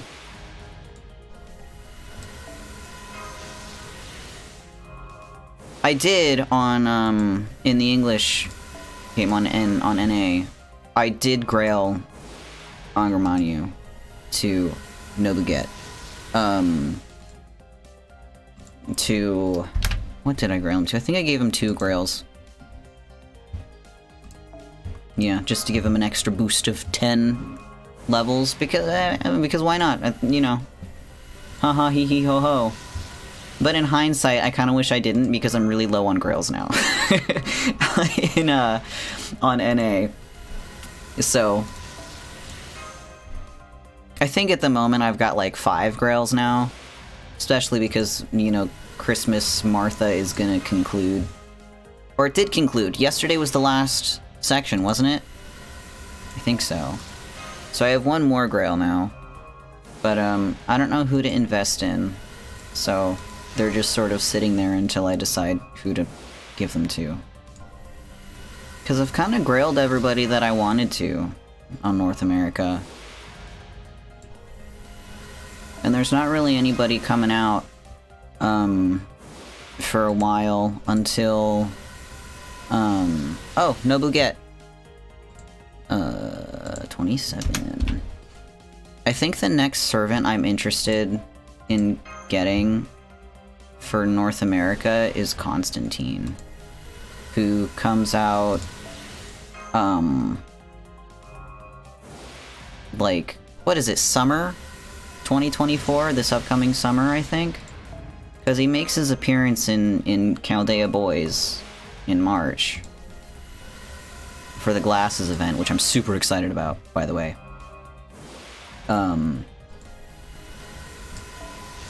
But he doesn't actually become summonable until, like, way after Chaldea Boys. Also, Charlemagne. I'm looking forward to Charlemagne. I have both of them on you know, Japan. But it's still quite a ways off for, you know, English players. So I'm just sort of stockpiling resources until they come out and I can summon them. Which I may or may not do a stream for. Kind of depends on whether or not I can stream from my phone. Because I stopped streaming Fate from my phone, and also Twisted Wonderland, because I couldn't get my phone to display on my computer anymore. I couldn't, like, the games, it wasn't connecting. It wasn't displaying anymore. Which was kind of a bummer. But it's also why I'm playing, you know, the Japanese version of Fate Grand Order on the PC right now. Homophobic. Incredibly homophobic.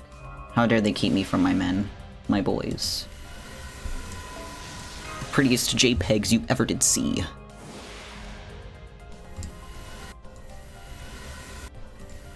Bro, stop giving that to me. I know I say it almost every single time I get that craft essence, but I really don't want it. If I could burn it automatically, I would. Alas, no such option exists.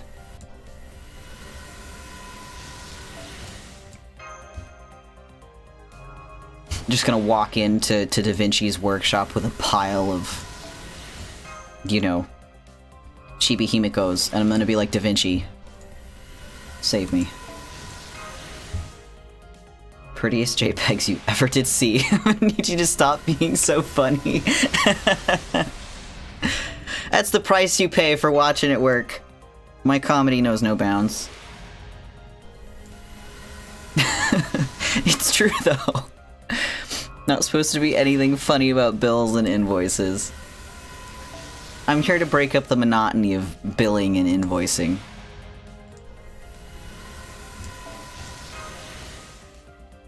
Speaking of breaking up the monotony, give me a Nobu. Where is he? You're doing a great job of it. I'm so glad. I can't imagine it's particularly fun. Oh, Nobu get. Nobu number 28. Excellent. But yeah, I can't imagine that billing and invoicing is a particularly fun way to be spending your time. But also work, so, you know, F.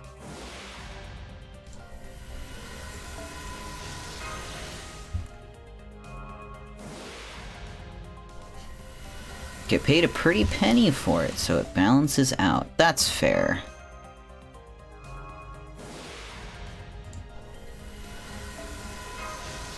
What time is it?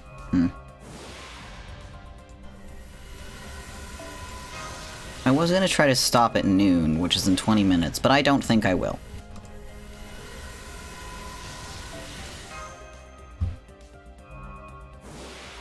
I don't know when I'll stop, but... I mean, all I have to do is go to the store. It's not like the grocery store closes at 1. So, I've got time.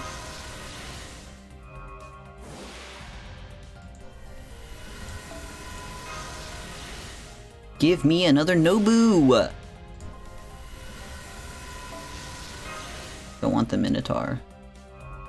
Speaking of Asterios, he should have that really cool Spiritron dress. Fate folks know what I'm talking about.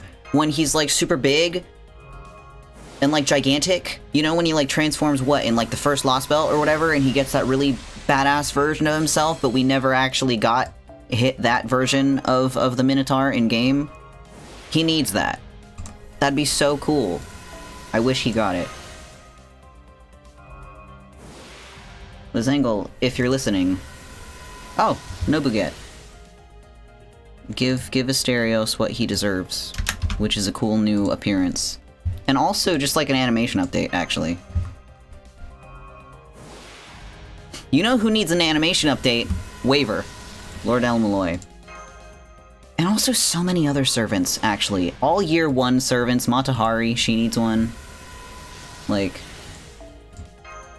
We need animation updates. Hohenheim. He needs one.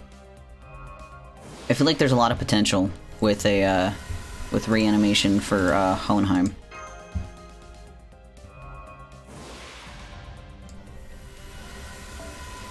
They should do it.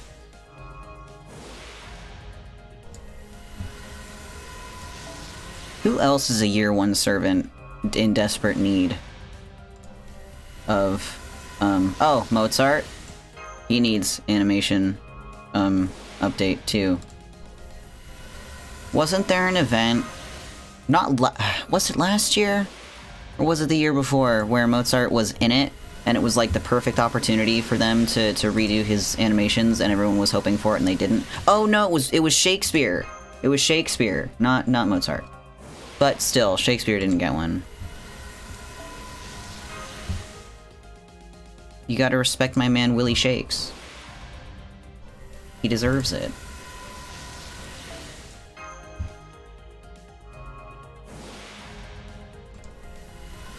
Nobu get! Officially hit 30 Nobukatsus. Out of 145. Oh boy. Oh boy.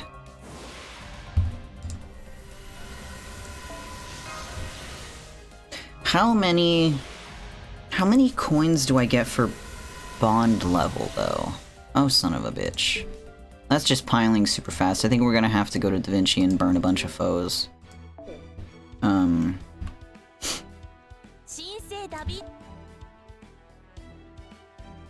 on. Okay. Yeah, let's... Yeah, it's just gotta be mostly foes, because I keep on using the experience, you know, embers. Whoops. It seems wasteful, but also it's not. Because I have an abundance of these things already.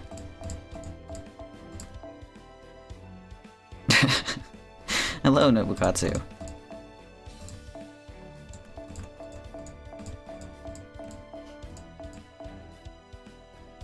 You know, I just remembered that I can burn the foes, actually. I can do the automatic burning for that. I will remember to turn that on, because I don't need the bronze ones or the silver ones. Because I just buy them from Da Vinci every month. And it's way better than the class-specific versions. Oh my goodness. Did you hear that? My tummy just growled. How embarrassing, I'm experiencing hunger. I guess. I mean, I'm not hungry, consciously. Did not hear it. Excellent. I just revealed that my tummy made noises. Tummy noises reveal. Be sure to like, comment, and subscribe for more tummy noise reveals. Or something. I don't know, man. I'm getting hungry ASMR. That's my next gimmick stream.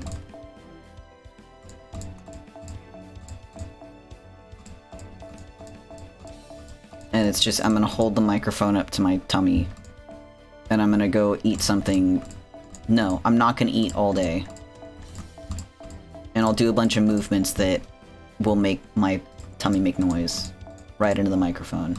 And it'll only be growling noises.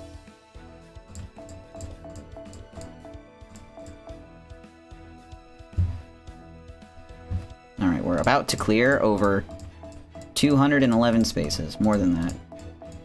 But my hand's kind of getting cold from being in this position for so long. Maybe I should invest in some gloves. Whoops.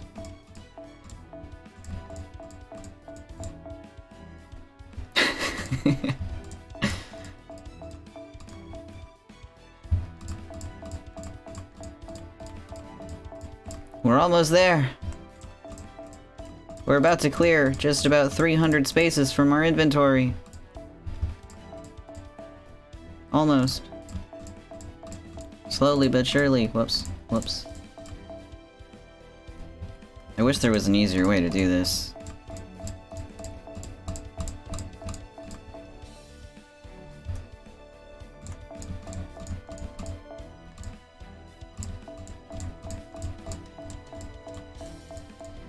Whoops.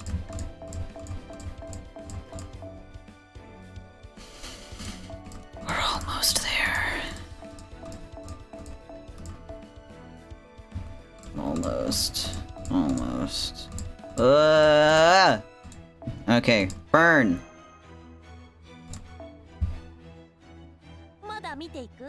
Thank goodness. Okay. Back to the summoning circle.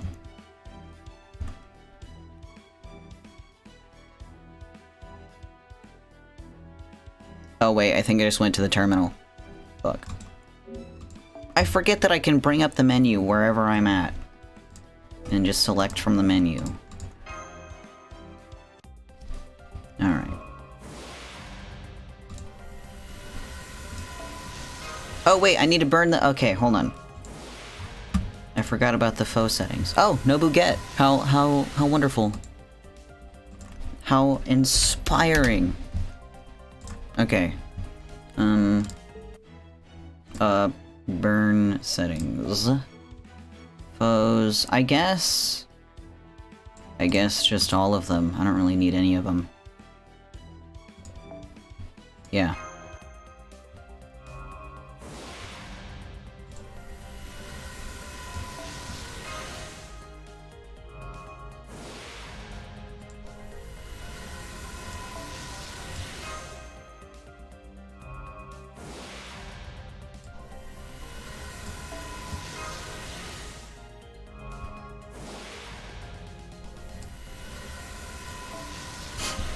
Oh, my hand's kind of cold.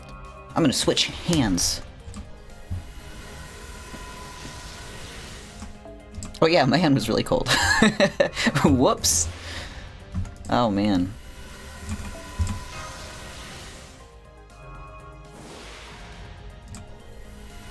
Nobu, get! Excellent, excellent, excellent. 32! 2! Yes. Excellent. Good, good, good.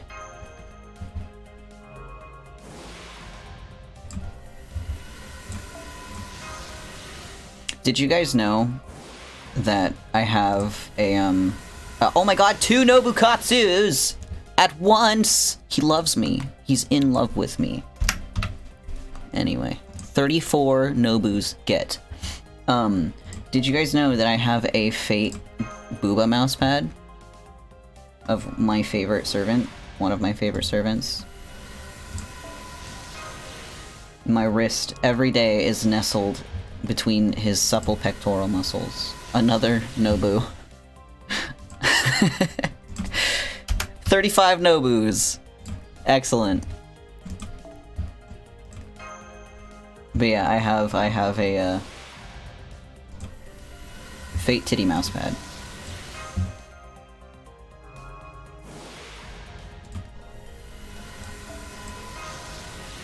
I really do like my mousepad though.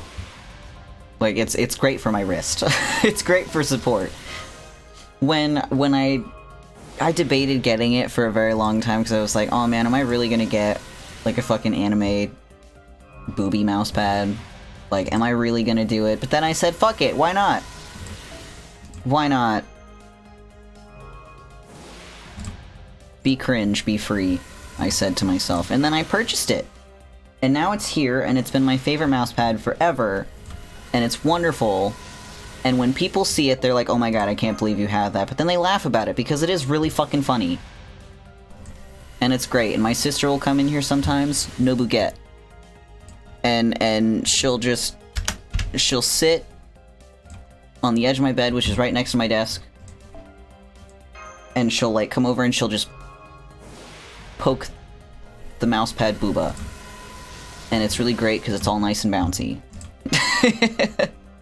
It's fun for everybody, is what I'm saying. It's great. Oh! Cool, Habitrot. Nice. I forgot that she was summonable through friend points. I also have a Fate body pillow of the same character. Fun for the whole family. I'm gonna have my dad come in here. I'm gonna be like, Dad, look at my anime titty mousepad. And he's gonna be like, no. He wouldn't say no, he'd laugh, and then he would just leave wordlessly because he thinks it's weird. But there's a certain laugh that my dad has that he does when he doesn't have a scripted response prepared. The laugh is the scripted response. And then he just leaves the area after the laugh.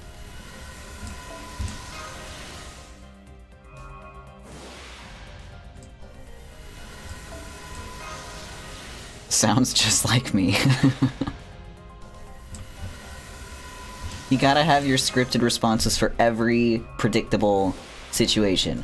Unfortunately, you know, me being like, hey dad, look at my anime boob mousepad, is not something that any parent, I guess, would have a sort of scripted response for.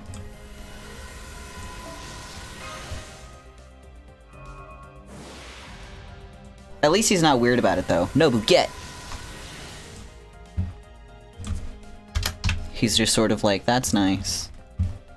And carries on.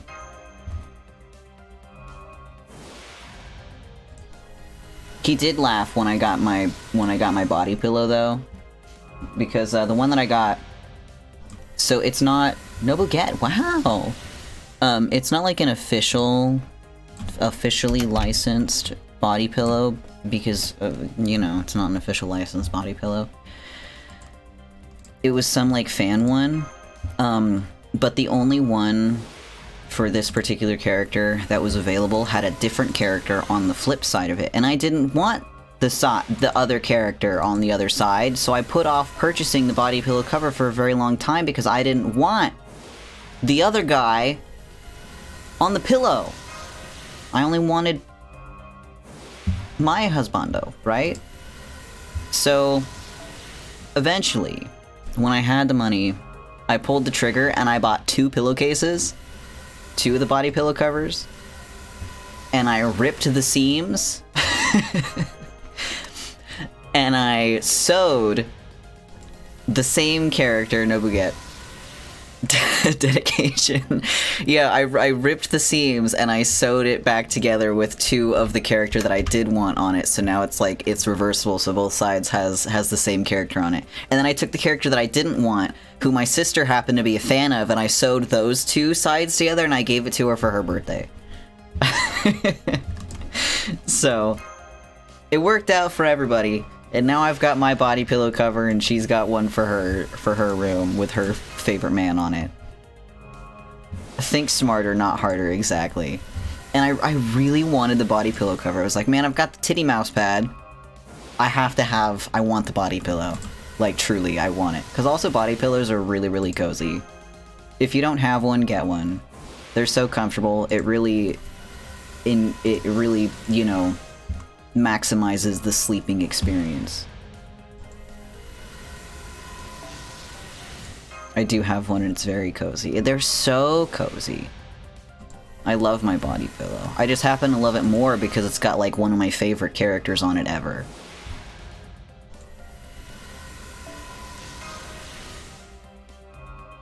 Doesn't have an anime character, it's just fuzzy black. That's cozy though. Especially if it's fuzzy. It's an additional level of coziness.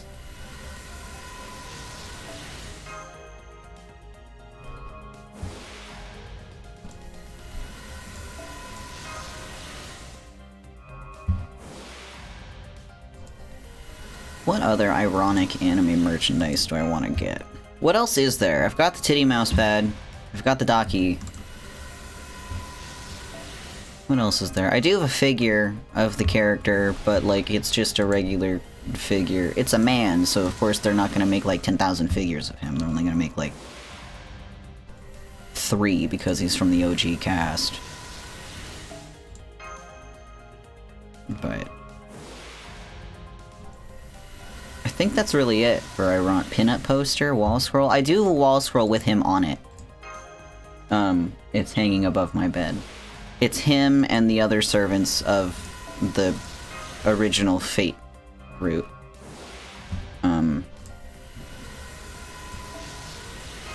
What do I have? Do they have a bean for him? Oh my goodness. The construction across the street. If you hear crashing. Oh, Nobukatsu. Hell yeah, we're at 40 Nobukatsus. That's excellent. I was hoping to get at least 40. I haven't been able to find a poster with just him on it, though.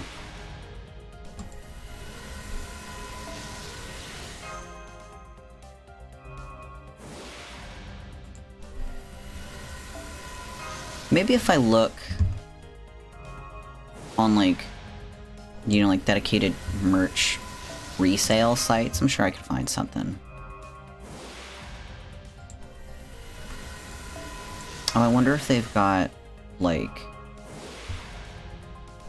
the Nesoberi plushies. The ones that are, like, laying down on their tummies. I wonder if they've got one of those for him. I've got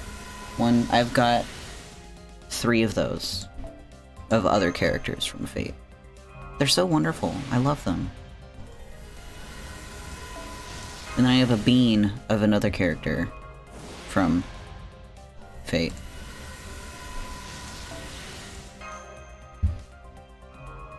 Maybe I should try to find plushies. But they really only make plushies of, like, certain characters, and it's mostly the women. You know, because waifus and all that.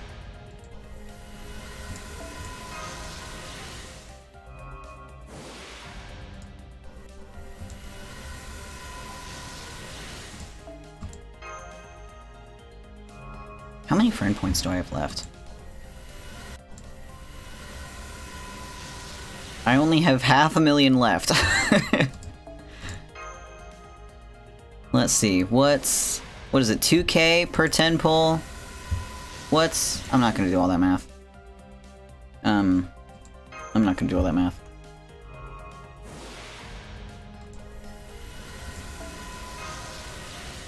I will most certainly run out before I get 150 though, which kinda sucks. Perhaps I will just have to rely on increasing my bond with Nobukatsu. Let's see, what did I start off with? I had 1.2 million. So I've spent, you know, 700,000 in 2 hours. Well, I can't be here for another 2 hours to spend it all.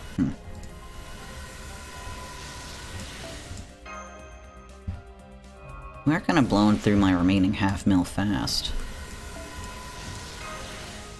And I did spend a fair amount of time in the beginning kind of fucking around because I didn't have my auto burn settings on.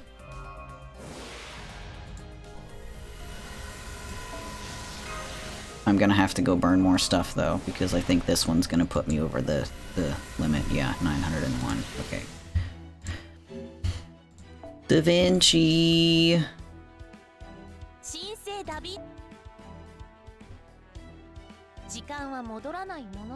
Yeah. I thought I was burning all of these foes.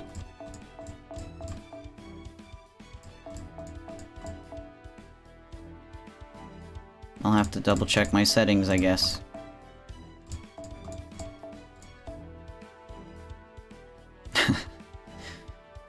The wall of Nobukatsu. It's Vitruvian! Hello! It's Scotty! Welcome! I'm clearing inventory space at the moment, but how have you been?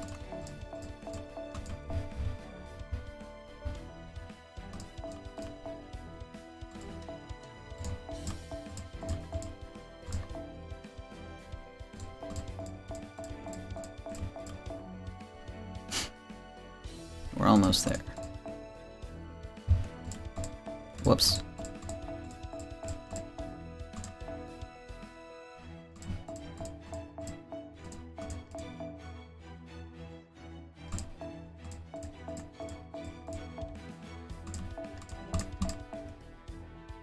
And then I guess I should go give Nobu,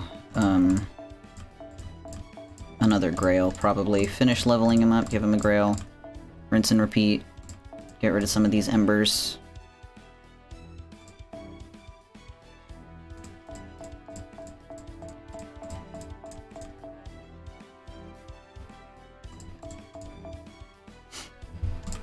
One moment. I will read your message in just a second.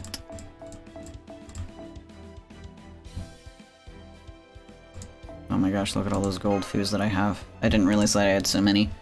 Let's see. Just woke up. Dreamt I was going to a convention for many hours and buying Yuri on Ice Art and all my friends leaving, yes. So I hadn't seen the whole place yet. But yeah, dream's epic. It's funny that you mentioned going to a convention because I'm going to one at the beginning of January. But yeah, it sounds like a wonderful dream. Very fun, very entertaining.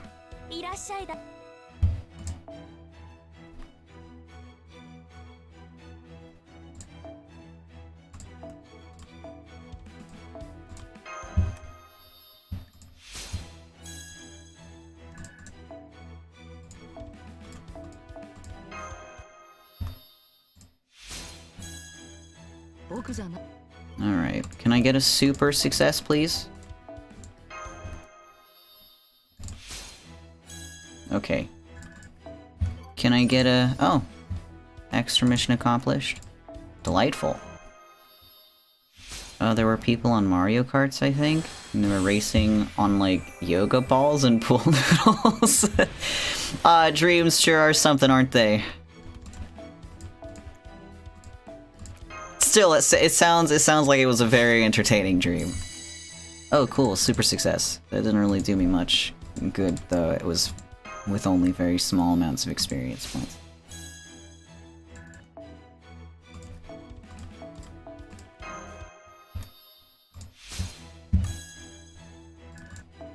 goodness.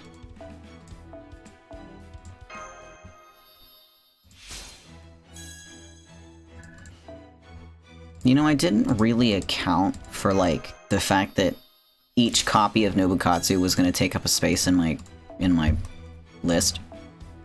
So I kind of need, like, a permanent 150 excess spaces open to accommodate for him. Whoops! Whatever, I've got room. I know that you can increase, like, inventory space, but I forget where it is in the options, and I can't read good enough Japanese yet to be able to navigate that area in Da Vinci's workshop. So what are we doing? We are pulling for 150 copies of this servant right here. At the moment, I'm just sort of leveling him up to free up inventory space to continue summoning more copies. But yes, it's been very rinse and repeat. Because I want to, the gimmick is... Cool, excellent. Originally, so what are we, but why? Okay, so, but why indeed, that's the gimmick. So, this servant is of the lowest tier, right? The lower the tier servant, the lower their natural level cap is. So for bronze tier 1-star servants, the natural level cap for them is level 60. But throughout Fate Grand Order, when you go and complete, like, you know, stories and events and stuff like that, the ultimate prize that you get as a reward for completion are Holy Grails. Using Holy Grails and giving them to servants, like I am about to do here, increases the natural level cap and pushes them beyond their natural cap, right? So usually you would do this with, like, you know, really whatever servants you want, but usually people save it for their favorites or for, like, you know, the quote-unquote meta picks, you know, for servants who come out that are just extremely good. Because obviously the higher the level, the more HP, the more attack they have, the better they are, right? So, the natural, or the absolute highest level that you can get any servant to is level 120, right? But after level 100, for every additional grail that you give them, for every additional, you know, level that you want to go past 100, you have to have another currency called servant coins in order to do this. You get servant coins by summoning multiple copies of the same servant and by increasing their friendship level with you. So servant coins are very difficult to come by for certain servants, especially ones that are in limited availability, like this character Nobukatsu right here. He's only available when they tell you he's available. He's not a general pool servant. You can't just summon him whenever the fuck you want. There's only specific windows every once in a while where he's available. This happens to be one of those windows.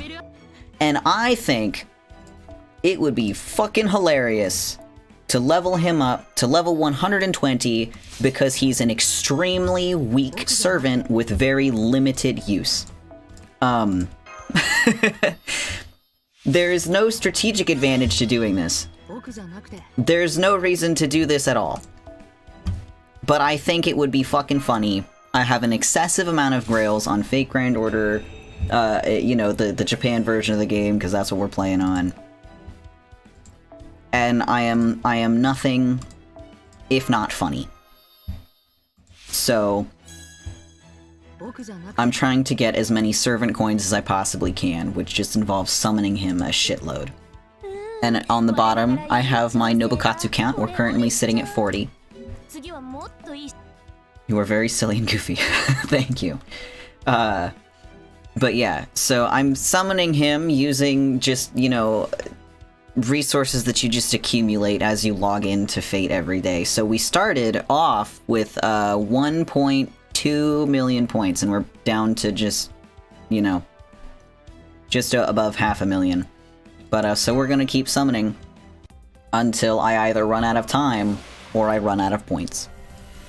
So that's what we're here to do. And I've just been rambling about stuff as I do. And then updating the counter whenever I get another copy. But I periodically have to, like, dip away from the summoning circle because I do not have infinite inventory space. Do you mind if I brainstorm in your chat a writing idea title? Yeah, go for it. we've got nothing else to do here, we might as well workshop something. So, go nuts. What are you working on?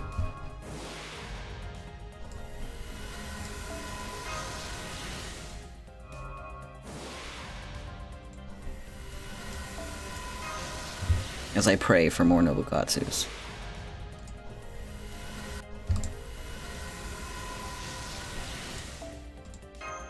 Oh, I haven't taken a drink of water. Since I started 2 hours ago, let me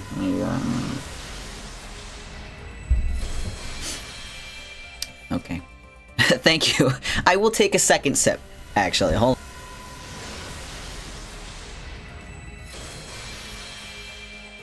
I will take several sips. Hold on.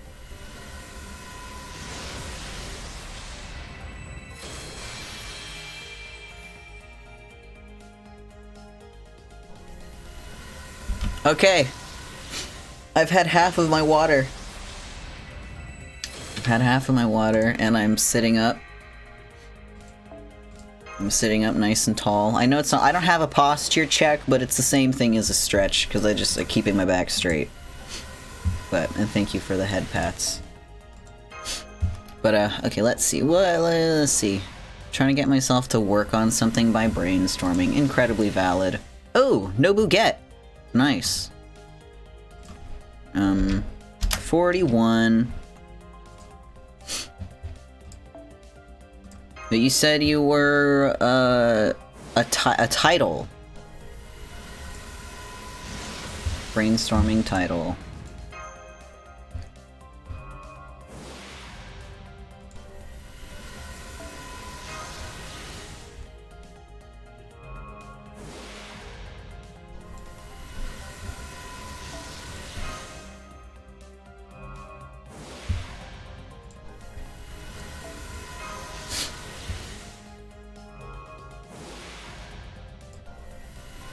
Come on, Nobukatsu. I want to make a zombie apocalypse story, and my thought is like, it rains and the rain brings things back to life? Interesting.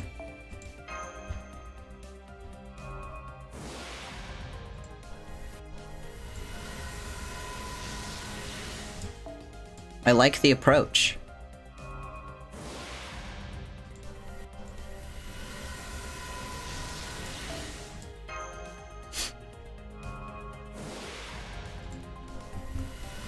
Do you have any, like, I guess,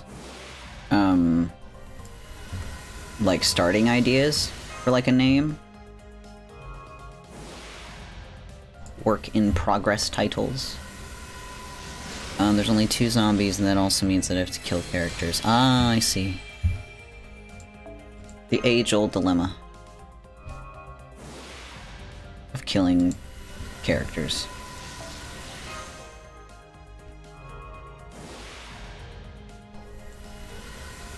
Oh, Nobukatsu! Nice. 42.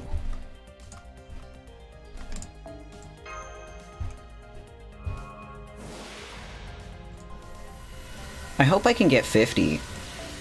At least. That'd be nice. I probably should have done the math about the bond points and how many coins I get from bonds, but, haha, oh well. I'll do that later.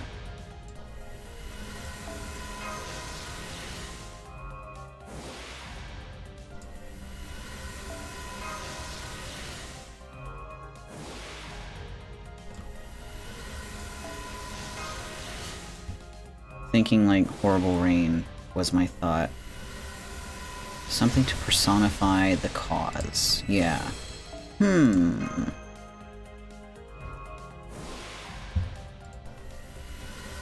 Yeah, something like straight to the point is definitely gonna be a better title than something ambiguous or vague.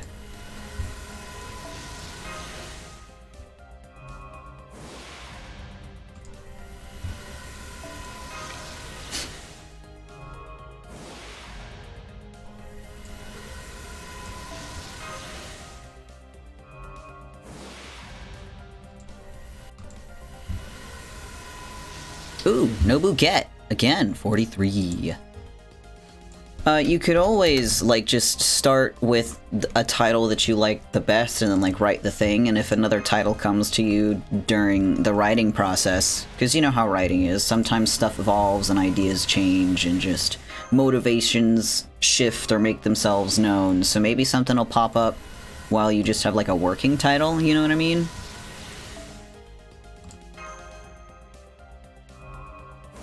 Something that works in the meantime, but also works, hey, another Nobu, in the event that there's something else, or that nothing else pops up, you know what I mean?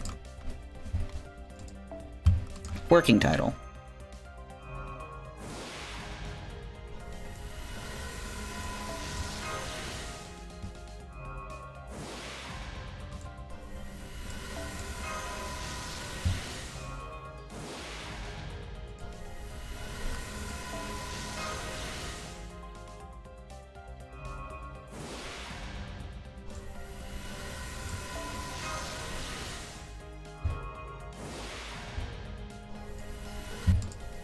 Nobukatsu, please.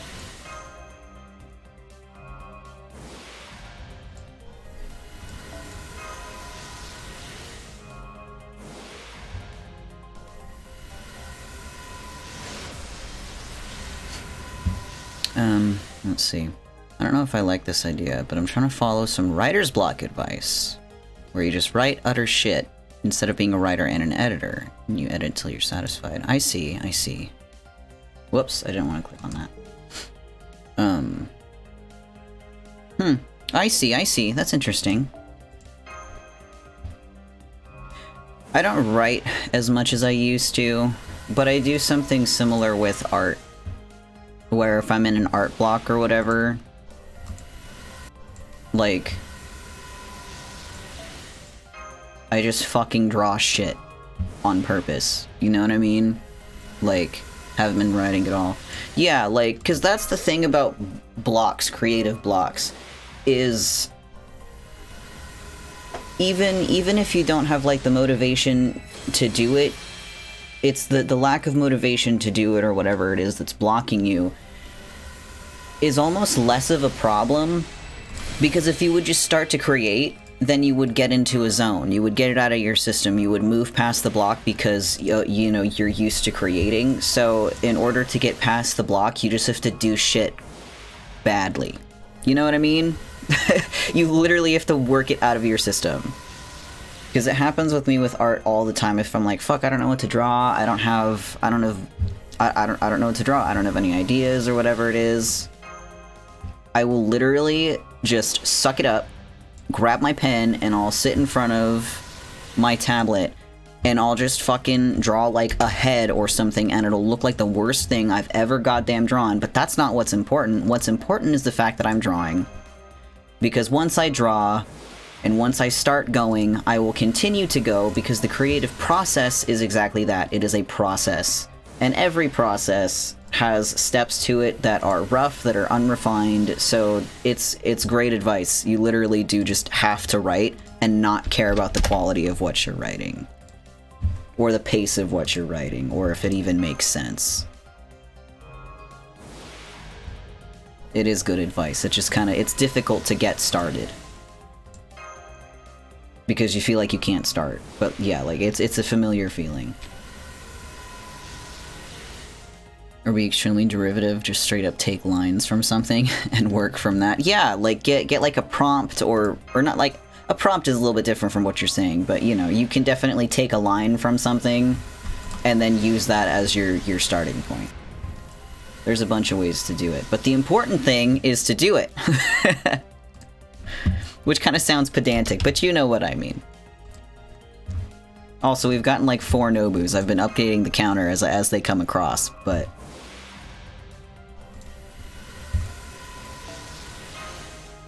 yeah, I have faith in you and your creative process.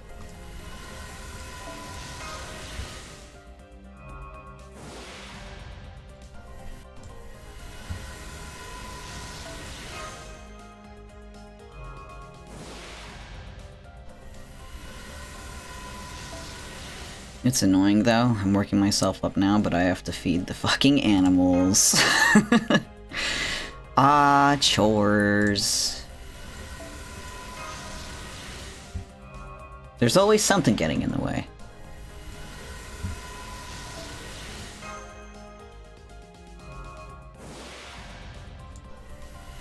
Oh, Nobuget. Look at that, we're almost at 50.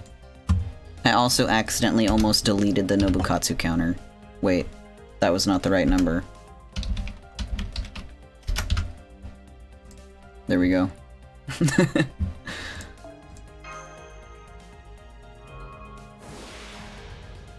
There's also a distracting hottie on my screen. Well. Nothing anyone can do about that.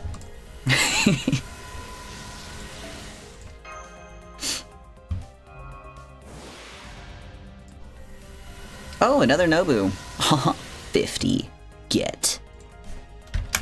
Excellent. Excellent. 50 is a good number. 50 is a good number. Fun fact about Mesopotamia, oh my gosh. If only you were here earlier. I've said so many things about Mesopotamia. Let's see. I went on a rant about the inconsistencies of the way that Fate writes certain things about, you know, just Mesopotamian servants and stuff like that, things that they do. Let's see. Facts about Mesopotamia that you haven't heard before.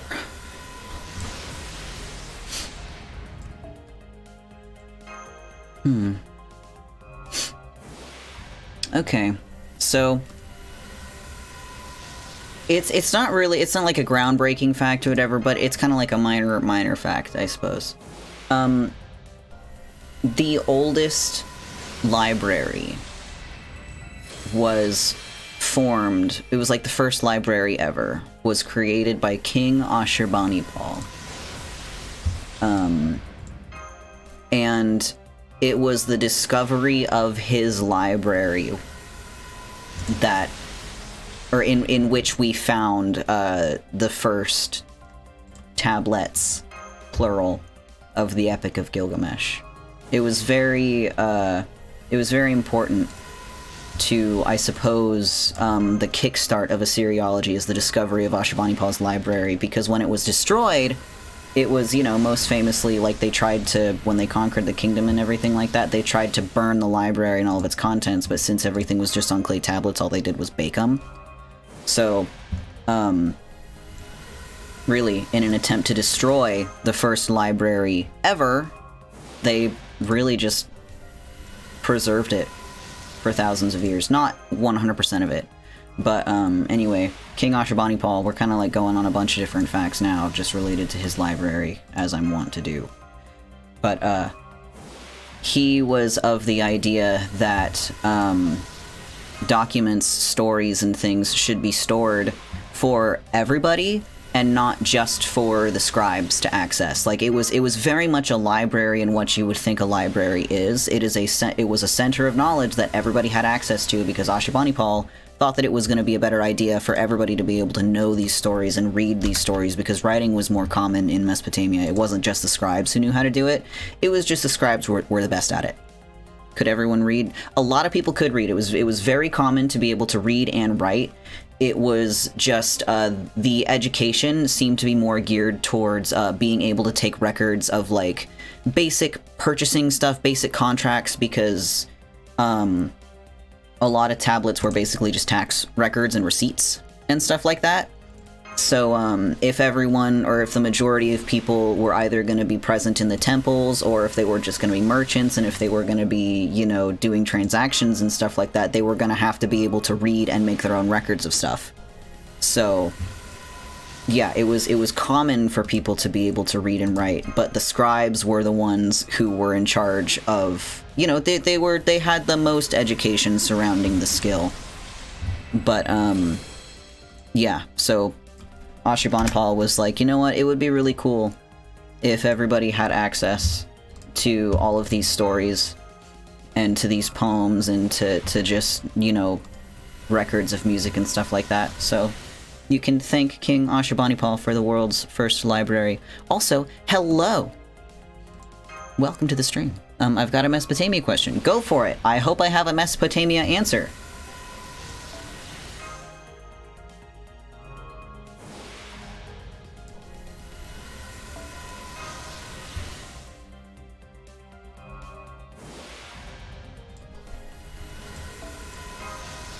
And I'm gonna take a drink of water. No redeem required. Because you know you take one sip and then all of a sudden you're like, wow, didn't realize how thirsty I was. Let's see. Do you think the Hanging Gardens actually existed? I know there's a little bit of debate I've heard whether or not they actually existed. Yeah, we have no idea if they were actually real or not. Stretch! Oh my goodness. Okay. Yeah, it is quite... Like, I don't know, I wouldn't go so far as to say as it's much of a debate, because, like, we just don't have historical evidence that they did exist, but we also don't have evidence that they didn't exist. So, like, historically, we can't say either way. We have writing about them, we have descriptions of them from at least one account, but I forget which account it is, but, like, yeah, we have writings about them, but someone describing the Hanging Gardens is not the same thing as historical evidence that they existed. You know what I mean? Pose my argument. I don't know enough about the Hanging Gardens to really pose an argument. Maybe I will do some more research about them and then come back and I'll do like you know, here's the argument for and here's the argument against. You know, I could do a lecture stream like I did with the Epic of Gilgamesh, only instead of, you know, just rambling about it, I could pose both sides. But it's because it's not my area of expertise. I just know that it was described and that it was considered like a legend, but because it's a legend, we don't know, you know, we don't have any evidence for it, which kind of sucks. But I think it would be neat if they did exist. Because that would be like a real legend, you know what I mean? It would be real, and that would be cool. Because things that are real, that are also legends, are just fucking badass. But I think it would be cool if they were real, and I would like to believe that they were real. I guess that's the best way to put it. Have you revealed your rebrand design yet? I did at the beginning of stream, and I'm going to at the end of this one, of stream again. So, I want to debate a historical topic with you. Maybe someday. But yeah, I did show it off at the beginning because I was impatient. But then I was like, I'll do it again at the end. So, it was also hilariously scuffed at the beginning. If Chai is still here, they saw it. But, because, you know, last night I was getting my reference sheets together and everything, and I was like, okay, I'm gonna stream, and I'm gonna, you know, I'm gonna stream, and I'm gonna, at the end of it, when I'm done, I'm gonna put my references in, like, a slideshow, so they're gonna be all nice and ready to go, and I can just pull up the slideshow, and it'll be nice and easy to navigate, and it'll be clean, and it'll be scuff-free. And then, I prepared everything for stream this morning, I made sure my game was going to display correctly, and then I hit start stream, and I forgot to put my slideshow on. I forgot to set up the slideshow. And, so then, I was like, you know what, fuck it, I'm just gonna show off my design now, and then I once again remembered, I don't have my slideshow ready, so I just, like, popped the images on, and they completely covered the screen. And it was a struggle to resize them appropriately. It was very silly. But, so they're ready now, you just can't see them. But you'll see them shortly. So, let's see. I'm trying to think of a thing you'll disagree with, but I know barely anything about Mesopotamia. Let's see, what is something... Oh, Nobukatsu. What is something that I would disagree with about Mesopotamia? Well, I mean, like, low-hanging fruit is like conspiracy-related nonsense. But that's low-hanging fruit. Or just like the insinuation that ancient civilizations were like just non-intelligent, because that's just a stupid-ass take. But you're smarter than that, so...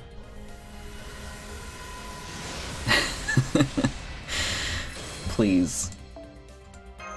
Let's see. What is a hotly debated thing in Mesopotamia? Like a point.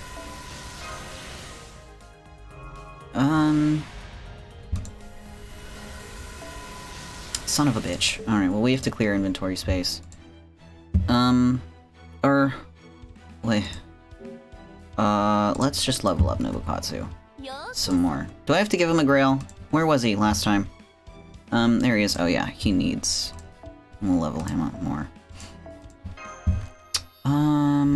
What is something that is contested about Mesopotamian history?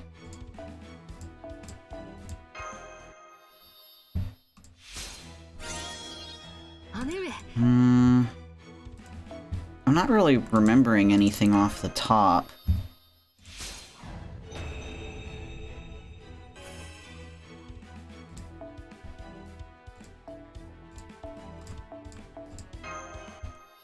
Perhaps I'll look into it. Top 10 controversies about Mesopotamian history. Any other era you care about? I care about many eras, but it's more of a question of, like, how much do I know specifically about those eras? And Mesopotamia is the only one that I have, like, thorough knowledge about. Because I'm also a fan of, like, Egypt from a similar era, but I don't know even, like, an eighth as much about Egyptian ancient history. So it's kind of like, oh, can I have an ancient Egyptian fact? And I'll be like, I don't have one. Like, I don't have one.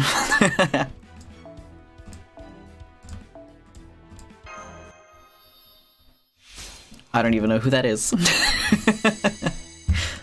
I don't even know who that is. I don't know if you're making a joke. I don't know if you're being serious. I have no idea. I know very little. The pharaoh that I know the most about is King Ramses II. But even then, it's not like an extensive amount about him. I only know a handful of things.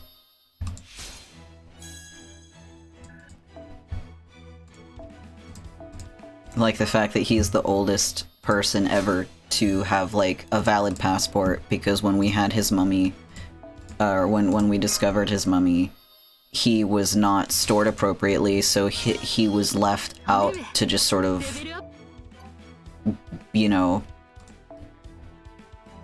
be exposed to the elements, and his mummy actually started to grow mold on it.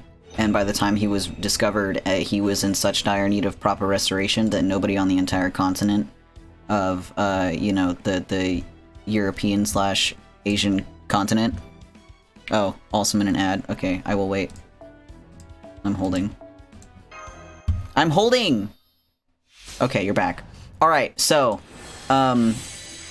Ramses II, oldest guy ever to have a valid passport, because when his mummy was discovered, it was unfortunately left out into the elements and was subject to a bunch of, like, you know, modern air and humidity and all that sort of stuff. So when they were preparing him to, you know, be put on display, they realized, oh shit, he's not in very good condition. And he needed, like, super restoration, but nobody on the entire continent was able, they didn't have the skills to be able to restore him with faith. So he needed, they found someone who could restore mummies, but that person, she was located in, like, Canada or something like that, so they needed to ship the pharaoh way overseas. Oh, son of a bitch. But because it was a pharaoh, and a pharaoh is a person and not an object, there were legal restrictions that he just couldn't be shipped overseas as, like, an object, because he wasn't an object, he was a person. So they had to go through, like, all of the legal mumbo-jumbo and, like, take pictures of his passport and, like, weigh him and do all that stuff that you need for a passport. So legally he could be issued one, and then they could send him over to Canada to be restored. So he's the oldest person to ever have a passport, because he's, like, thousands of years old. So fun fact about Ozymandias.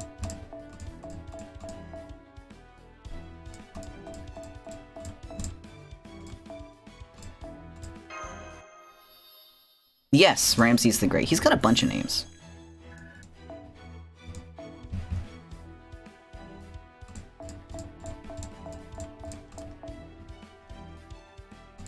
I don't know as much about him as I would like to, though. To be honest.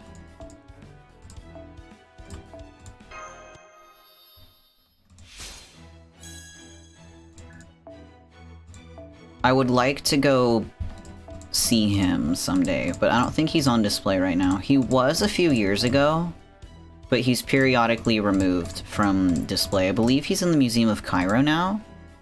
He was recently moved, I think. He almost bankrupted Egypt. Yeah, he did a lot of shit. I know that he very much loved his wife. Well, you know, his #1 wife. He very much was in love with her and would write poems to people telling them how much he loved his wife.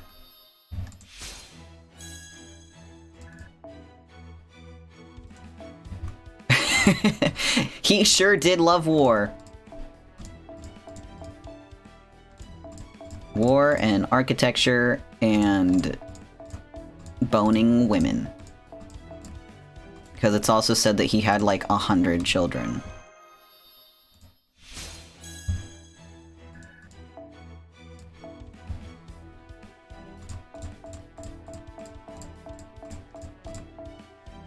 Man gets around.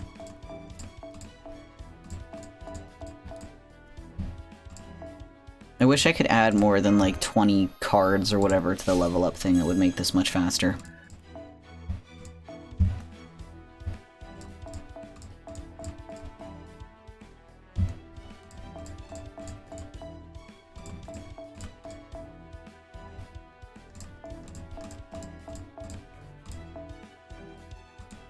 Probably the best Egyptian emperor. I would have to agree. If nothing else, because of his accomplishments. And just the you know, the impact he left on history. He was great, regardless of how you want to define the word great. You know what I mean?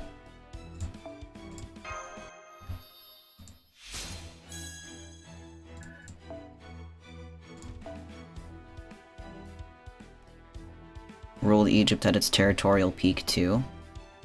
I think so. I don't know. I do know that he ruled for like fucking forever. Because of the wars he loved doing. How many? No, it's fine. Back to the summoning circle. Let's see. Oh wait, how many? Oh, I didn't see how many points I have left. Wow. Let's see. Gotta feed the fucking animals. Go for it. I'm gonna keep the Nobu counter going. Say hi to the animals for me.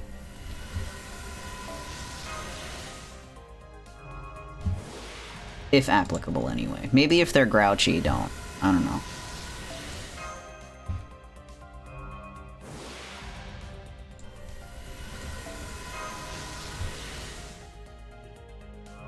Let's see, how long have I been streaming? 2.5 hours? That's not bad. Ooh, Nobu get. Excellent. 56. I should probably look up the bond coin count. Because I don't remember what it is for bronze servants. Because it's different depending on the tier, but also on the availability of the servant, and Nobukatsu is a limited available servant, so that does affect the amount of coins that you get when he gets a friendship bond level increase.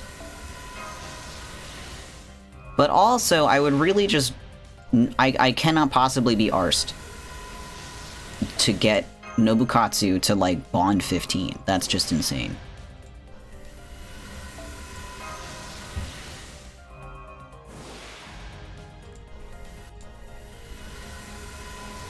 And that would also just take forever.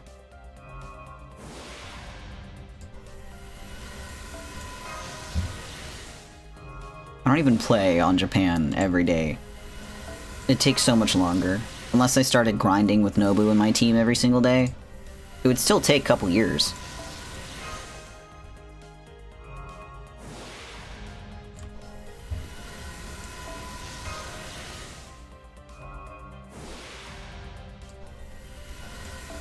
Come on, give me another Nobu!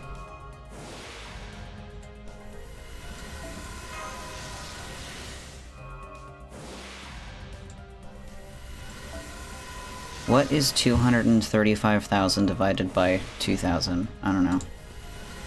Oh, Nobuget. 57.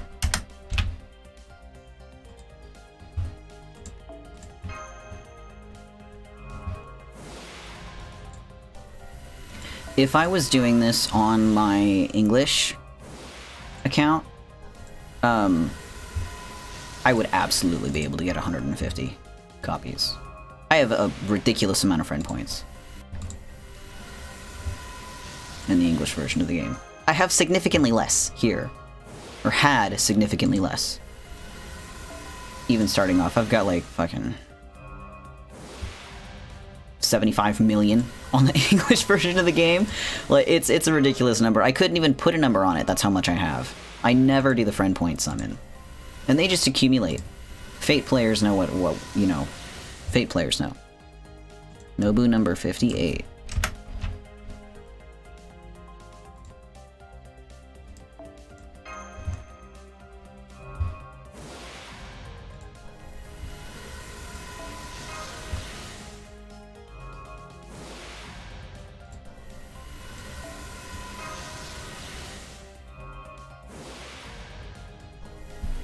Ooh, another Nobu. Wonderful. 59.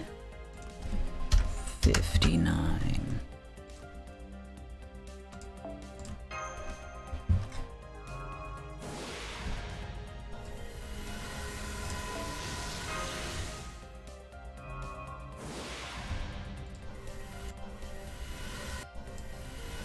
Please stop giving me that craft essence. I know that they won't.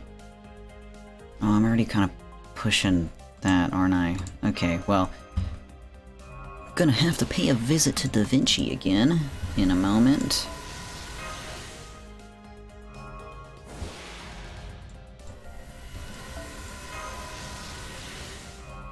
Maybe I should just pick a craft essence and, like, level it up so I can get rid of all those fucking things. The golden himiko? Whatever it's called. I don't know what it's called.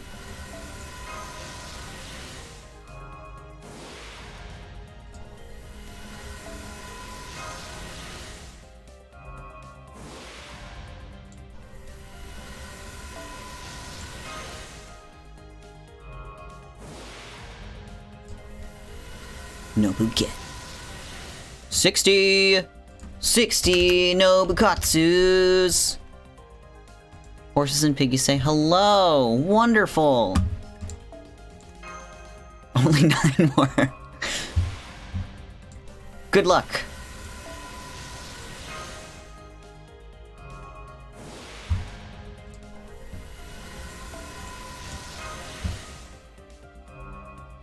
Maybe I should just go to Da Vinci's now.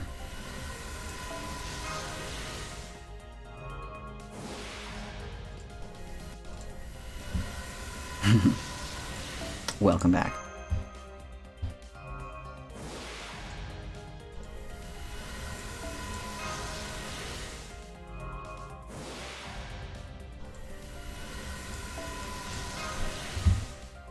I think it would be cool if I got 69 Nobukatsus.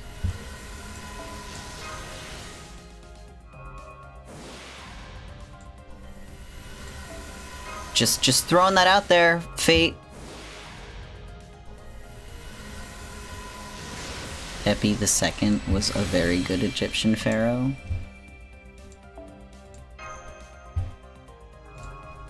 When? Not that I know anything about Egyptian eras, but I should. 94, 91 years? Wow. That is a long time. What's that, like 15 to 20 years longer than Ramses II? Old Kingdom. Hmm. Yeah, 'cause didn't Nobuget.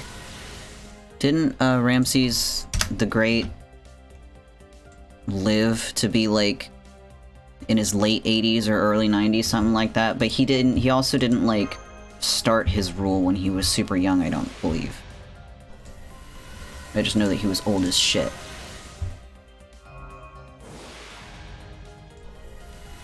Ooh! Another Nobu. 62. He died at 90. There we go.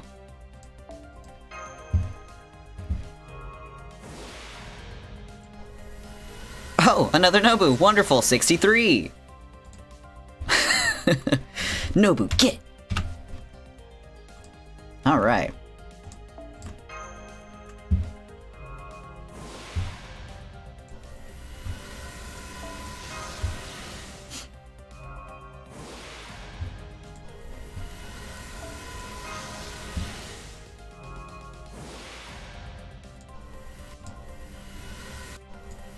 Stop giving me those.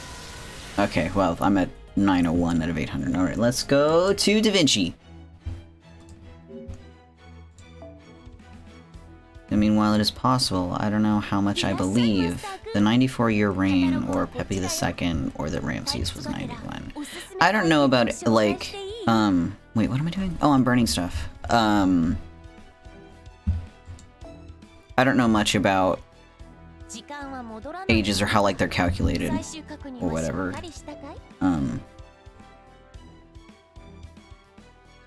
Where's... oh my god, look at all these fucking things that I don't need. I love Gouda season, but I wish they wouldn't give me all of these. It almost makes me say, like, Gouda season my beloved. I'm gonna click 450 times to get rid of all of these. What you been up to? Not a whole lot. Just, well, that's a lie. I've been up to so much. That's why I haven't been streaming. Been very, very busy. Both with, like, rebrand stuff, and, like, medical stuff, because healthcare in the United States is just fucking garbage. And for whatever reason, I have to manage all of my paperwork, as if I'm the doctor, which is irritating. But we're getting stuff done.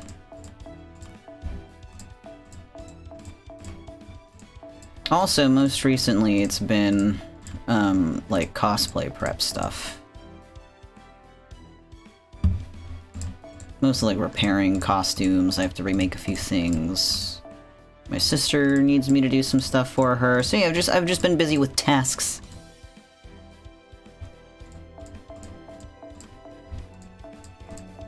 Dude, California's so expensive. It's so dumb.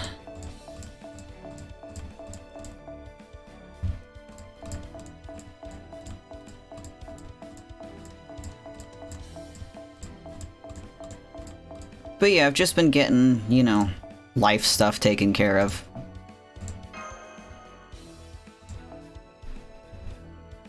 Come on now, there we go. Well, I did free up like 200 spaces worth of stuff. Let's go level up some Nobu for a bit more. Hope you're all good. Yeah, I'm doing great. It's not anything, like, worrisome or whatever. Just getting stuff taken care of on the usual.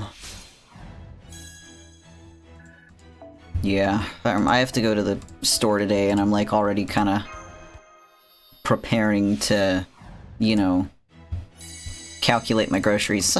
You know what I mean? Groceries are so fucking expensive. It's ridiculous. I'm not struggling or anything, though. Like, I'm good. Stuff is just mad expensive, though. Preparing to become broke. Oh no, I only have 9 million QP. I don't think I'm gonna be able to afford another Grail. Let's see. Oh, I can. It's only 7 million. Cool.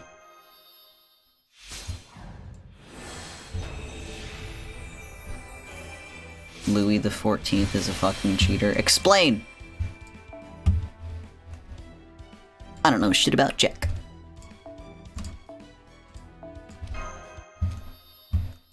I never really... No, I did think that I was gonna run out of QP before I could get to where I needed to go, but whatever. We're here for copies of Nobukatsu, not for, farming level up materials. So...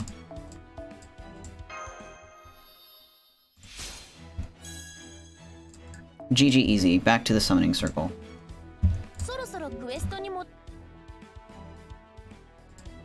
Alright.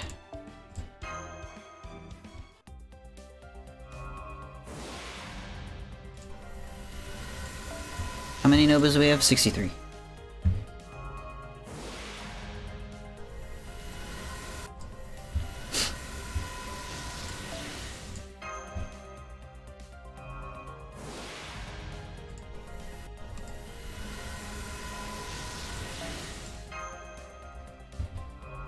Is the longest verifiable reigning monarch at 72 years. Oh, I see what you mean. Yeah. No. Yeah. I agree with you. I agree with you.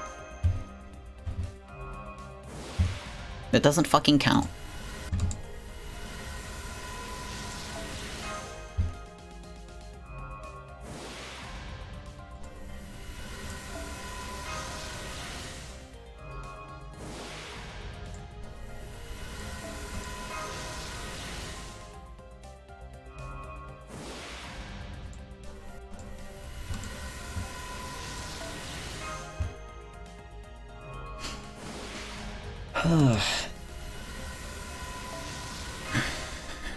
By the way, you just got a free stretch. No redeem required. Because I realized I was starting to slouch again. Nobu, get! 64.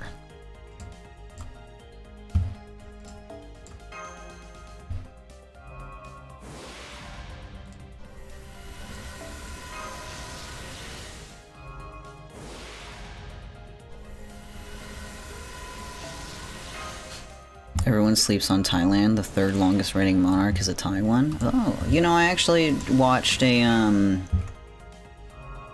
like, just the other day I was watching something about,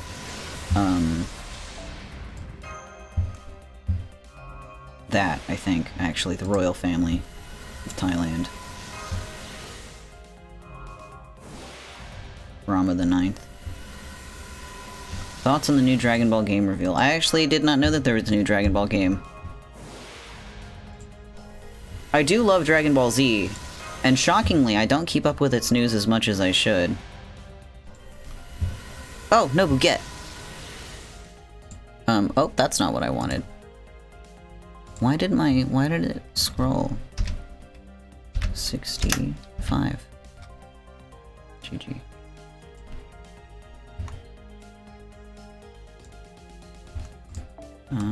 Let's see. Siam, probably. Pretty awesome. I want to learn more about it. I want to learn more about just, like, worldwide history and leadership and stuff. It's always good to know, you know, the world history. Budokai Tenkaichi 4? Interesting. I should get a Dragon Ball Z fighting game. I like fighting games. It's been a long time since I played a fighting game like that.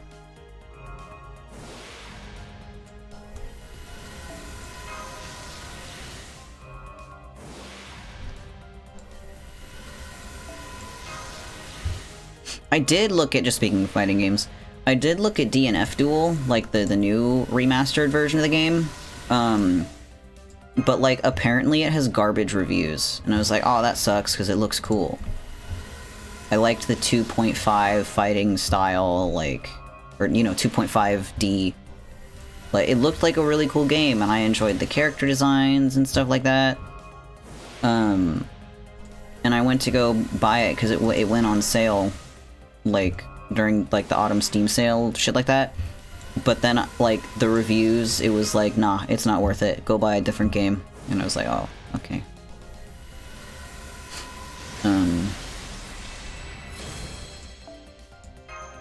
But yeah, I should look into... What's that one fighting game that Bridget's from?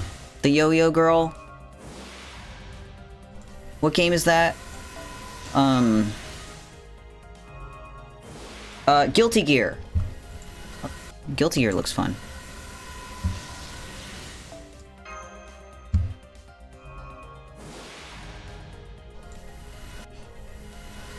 Let's see. There's a musical about the Thai monarchy? Interesting. I do like musicals.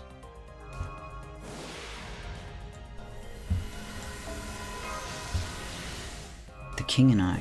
Oh, wasn't there was an animated movie called that?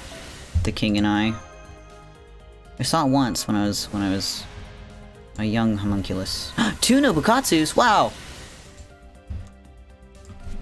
Very vaguely remember it.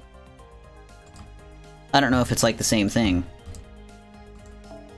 but I do remember that movie.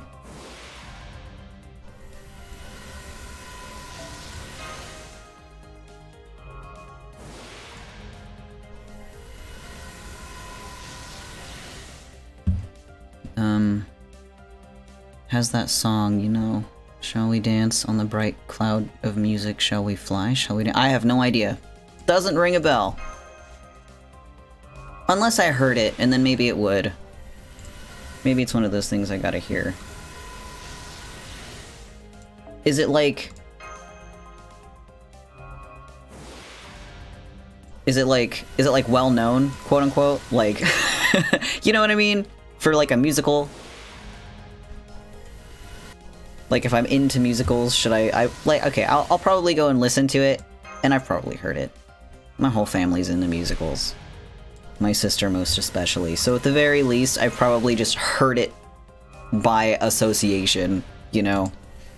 But it might be one of those things that like the lyrics don't ring the bell, but I'd hear like the melody or something and be like, oh, obviously.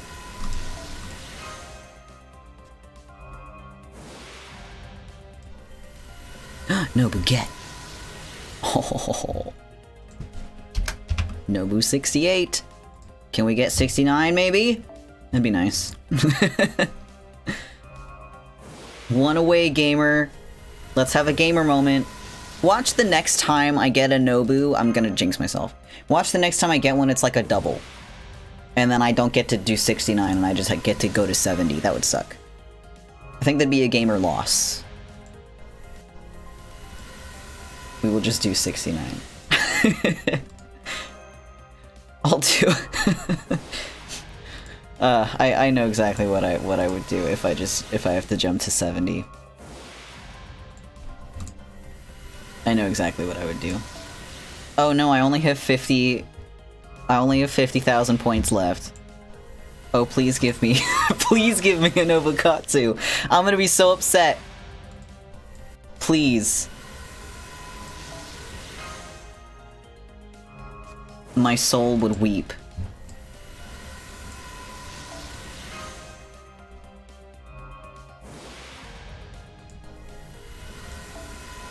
Every time I hit the confirm button. Oh no. Please.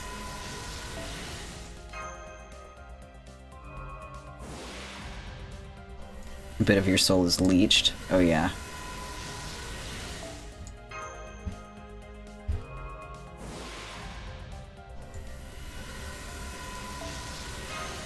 I will be upset if I don't get 69 Nobukatsus. Maybe if I talk about his sister again. She sure is really powerful and cool. Okay, real talk though, she does have a really baller design. Like, I'm a huge fan of Paco, the illustrator. Like, his designs are always chef's kiss, but what he did with Nobunaga is awesome. Especially her Avenger version, which I do have. Like, she's so fucking cool. She's badass. Good luck, Headpat, thank you very much. Oh no. The sister strategy wasn't working. Maybe if I insult her. Well, I think if I insulted her, I would... I can't legitimately insult her. She's too cool.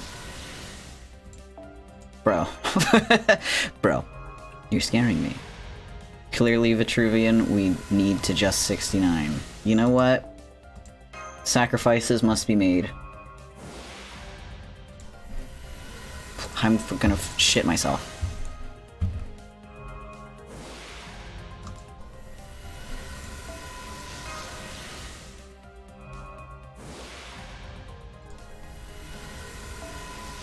Oh boy.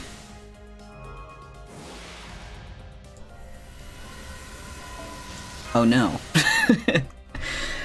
Please don't deny me this! Maybe if I just pretend that I don't want it anymore. Nobukatsu's lame. I don't need to get him to level 120.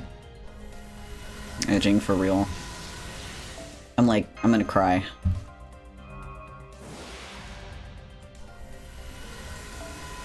I only have 2 more. Oh no.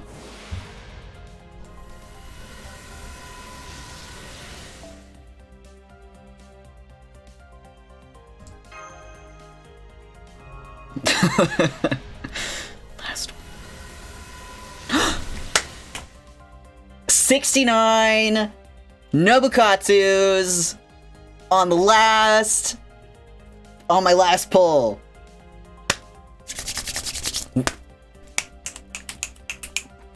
I'm so happy. I'm very happy. I'm very satisfied. I'm satisfied. The universe wanted tension. Oh my gosh. Oh man. Oh golly. I could do 9. Okay, let's just do 9 more. I can't do anything with 70 points left over. Okay, yeah. Alright, cool. Whoa! That stressed me out a little bit. Let's give him what we have. Maybe we can get him to level 100, but I don't know if I have enough resources to get him all the way there. That is two whole ass levels. We're not farming today. I was never worried. Well, that makes one of us. Goodness gracious. I really, really, really wanted 69. Like, I'm so happy that I got it. But if, okay, so if I did, like, get, like, 70 or whatever,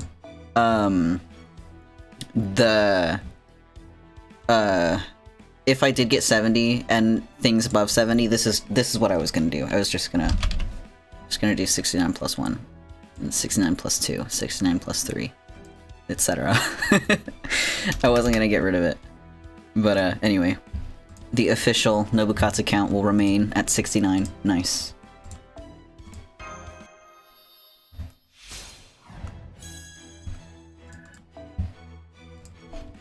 So after I level him up, I'll do the design reveal.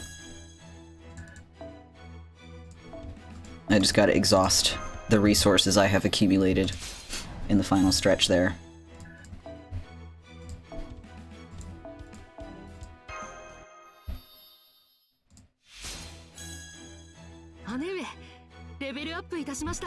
Indeed.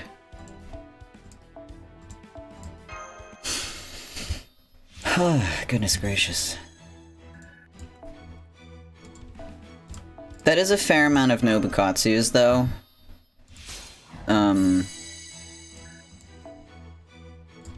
I'll look at the bond point, you know, servant coin accumulation.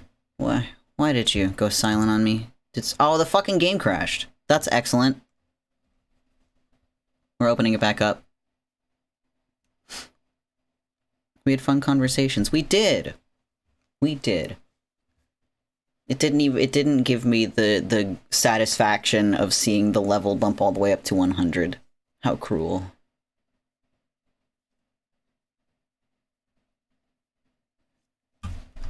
Whoops.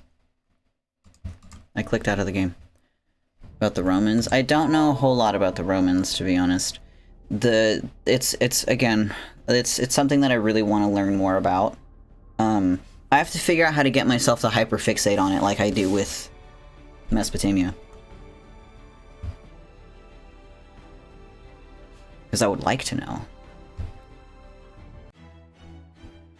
Okay, let's check on Nobukatsu. Yeah, he's at 100. Wow, it didn't let me see! Okay, well, let me go open him up in the Spirit Origin list. Here he is. Here he is. Level 100 Nobukatsu. So far. Because we will 120 him eventually. I doubt I'll do, like, I'm not gonna stream the whole 120 process. If anything, I'll take, like, a screenshot when I actually do it and share it. But, I'm certainly not gonna do it today. Oh my fucking goodness, I'm not gonna do it today. Anyway. So, we did it. We got all the Nobukatsus. I was gonna ask you if you are a Julius Caesar, yay or nay. I don't know enough about Caesar, but, alright, I'm done here. I can actually just close this out. Entirely. Alright, so, yes. Oh, is it just gonna fucking stay on the screen? That's ridiculous. Okay, there it goes. There it goes. Alright. Nobukatsu count.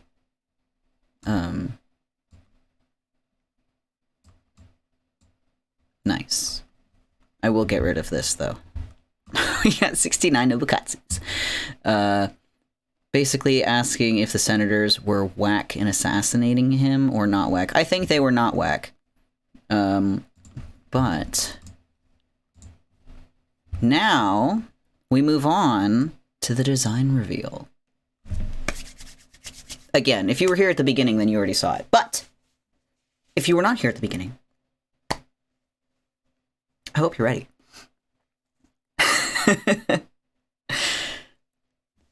Yeah, it's time. It is time for rebrand design reveal. So I am not going to reveal the name because I do have a name already, but that's just a fun secret that is going to be kept until the actual, like, when I change all the social medias over and stuff like that. Can I guess? Go ahead. Go ahead. Guess to your heart's content. What are your bets? I don't think Chai's here anymore, but they already saw it.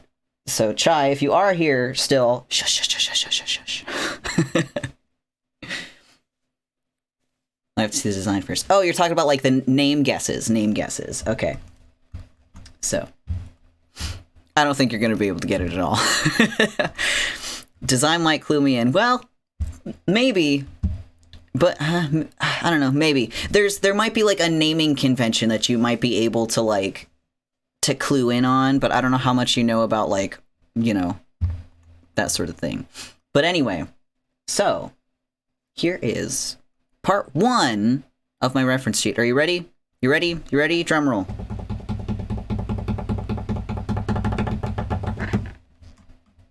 Alright, here we go. There it is. I'll make it nice and big. Design reveal. Here we have it. Yes. So here, it's not in the center of the screen, whatever. I don't care. This is the design reveal. It's also not at 100%. So is it a little pixely? Let's make it free feet. Let's go, right? Free feet. You're welcome. This is equally as scuffed as it was in the beginning. But yes, that's a closer look at it. Seraph design, or former Seraph, current false god is kind of the vibe that we're going for. So there's, like, feathers that extend from the back, like the shoulder blades, because, you know, they're a former seraph. They no longer have their wings. So, but the feathers are still there. So yeah, a lot of feathers coming out from the back along the sides of the thighs and the tops of the forearms and stuff. Very gold, very bright, very slutty, as you can see from the lack of pants, which is certainly a design choice. So lots of chains, but yeah, very, very inherently slutty, if I do say so myself. Also, the glorified mullet, as I described it earlier, how it's got the short hair, but then it's super duper long. But yeah, so that is the main design. Right there, right there. Do you have any guesses about a potential name while that's there? Icarus Nymphus. Icarus would be a cool name. However, it is not. So, I do have a second part to the sheet, which I debated showing off because, first of all, it's just like a huge work in progress, but it does show a little bit about what like the halo looks like, and also a fun thing about what I'm going to be able to do with my eyes, which is to say, they're gonna be able to fucking open, because I will have 6 of them on my face instead of 2 of them on my face. So that will be awesome. They'll be toggleable. And, like, so, you know, normally, eyes will just be as they are. It'll just be like the regular, I'll have 2 eyes, Spider-Man. I'll have 2 eyeballs that are functioning normally, and then I'll be able to, like, hit a toggle to, like, you know, the upper eye and the lower eye will open, and then when those are also open, they will function just as the regular eyeball does. They will all work in tandem. All of the movement will be, you know, in sync. They will be functioning eyes, mechanically speaking, immersion breaking speaking. But yes, so there are also other fun things that I'm going to have with this new model, but they are not in the reference sheet, and I would like to keep secrets. So Peter Starker, Peter Streaker. But yeah, so that's a first look at the design. There are going to be some things that I think I'm going to tweak. This headshot is obviously not representative of final quality either. I was just sort of trying to get a look for, or a feel for what the frontal version was going to look like. But that is the gist right there. So, yahoo! Very pretty. I'm looking forward to, it's a wheel like a pirate ship. Angel beard. I'll give myself a toggleable beard also. Why not? But, yeah, so that's the design. And I'm very much looking forward to finishing drawing it. And then also rigging it. I'm like I said, I'm very much looking forward to it, to the whole process of it all, truly. Because I just do it all myself. But on that note, I also mentioned this at the beginning of stream, but so the original plan was I was going to, you know, just continue to, by the way, immersion break, ha ha ha, as if it's not already clear. But, so I was just going to keep streaming until like probably the end of December, and then around New Year's, the original plan was like I was going to do like the final Vitruvian Jay stream, and then do a re-debut with the rebrand on my birthday, January 15th. But I'm not done with the art for this model yet, much less with the rigging. So instead, I think what the plan is, because I don't want to rush through it. I don't want to overwork myself. Like, I don't want to do all that, right? So the plan is, and this is the plan, capital T, the plan. I'm going to, the last Vitruvian Jay stream is, yes, January 15th. The last Vitruvian Jay stream is going to be my birthday. So it'll be a birthday, wrap up stream for this leg of my VTubing career before the rebrand, and it'll just be a whole thing. I'm gonna, play and beat Alchemist Simulator because it's thematically on brand. I have a really fun time playing that game. Like, it'll be a fun activity, and it'll be on my birthday. And will you cry? I might cry. I probably won't cry. I'll just be like very excited about it. Because I've been working tirelessly to get all of this shit taken care of. I've also designed like overlays and stuff already. I'm working on new widgets and like emotes. I'm gonna have everything prepared in ways that I did not have things prepared for, you know, Vitruvian Jay and all that. But I have been working very hard to get everything done. But it's not gonna be done in a satisfactory way before the 15th. So the Vitruvian Jay's final stream is gonna be January 15th on my birthday. For YouTube VOD watchers, I will just be streaming that on Twitch. So go follow my Twitch account. But anyway, and then there's no set re-debut date for, you know, the rebrand, because I want to take time to make sure that everything is perfect. I want to make sure that it's done well, that I'm happy with it when it's done. But, you know, I'll still be around on like Twitter and stuff. If anything, it'll just be treated more of like a streaming hiatus because I'm getting shit ready for the re-debut. But like, I'm not going anywhere, obviously. I'm still going to continue VTubing. It's just a matter of making sure that everything's ready appropriately for when it happens. But yeah, so that's the plan. January 15th, mark your calendars. And since the goal of that stream is going to be just like, you know, hanging out and also beating a video game, it'll span for like a number of hours. So, you know, if you're not there at the beginning, you're probably going to be there at some point, because I'll probably be streaming for a while. But I'd reckon at least like 5-6 hours, probably, because I don't know how long it's going to take to beat Alchemist Simulator. But I'm certainly like not right there, you know. And even if I do beat it right away, I'll just like switch to a different video game or like chat or something else. Like, I'm going to make a thing out of it, you know. It'll be an event. But yeah, so that's where things stand right now. This is the rebrand design. Wonderful. I'm keeping the name secret. You guys won't know the name until after I conclude stream on the 15th and I shift all of my socials and everything over to the new name. So that I'm keeping in my back pocket until the time comes. But I do hope that you are looking forward to it just as much as I'm looking forward to everything. Because, you know, it's still me, same old me. It's just I'm going to look way different. And I'm very satisfied with the new design and the way that everything looks. I'm looking forward to the rebrand. I'm very excited about taking care of this, finally. But, anyway, I have nothing else to do today, so thank you for coming to stream today. Let's see if there's anybody online that I can, raid to. So stick around. Okay, we're gonna go to Masaki Moto, who is playing Valorant. He was online earlier and he was doing art, but I guess he switched. So I hope that he's not like ending soon. Because that would be a little haha, whoops, you know what I mean? But anyway, I'm gonna start getting that ready. So go say hi to Masaki.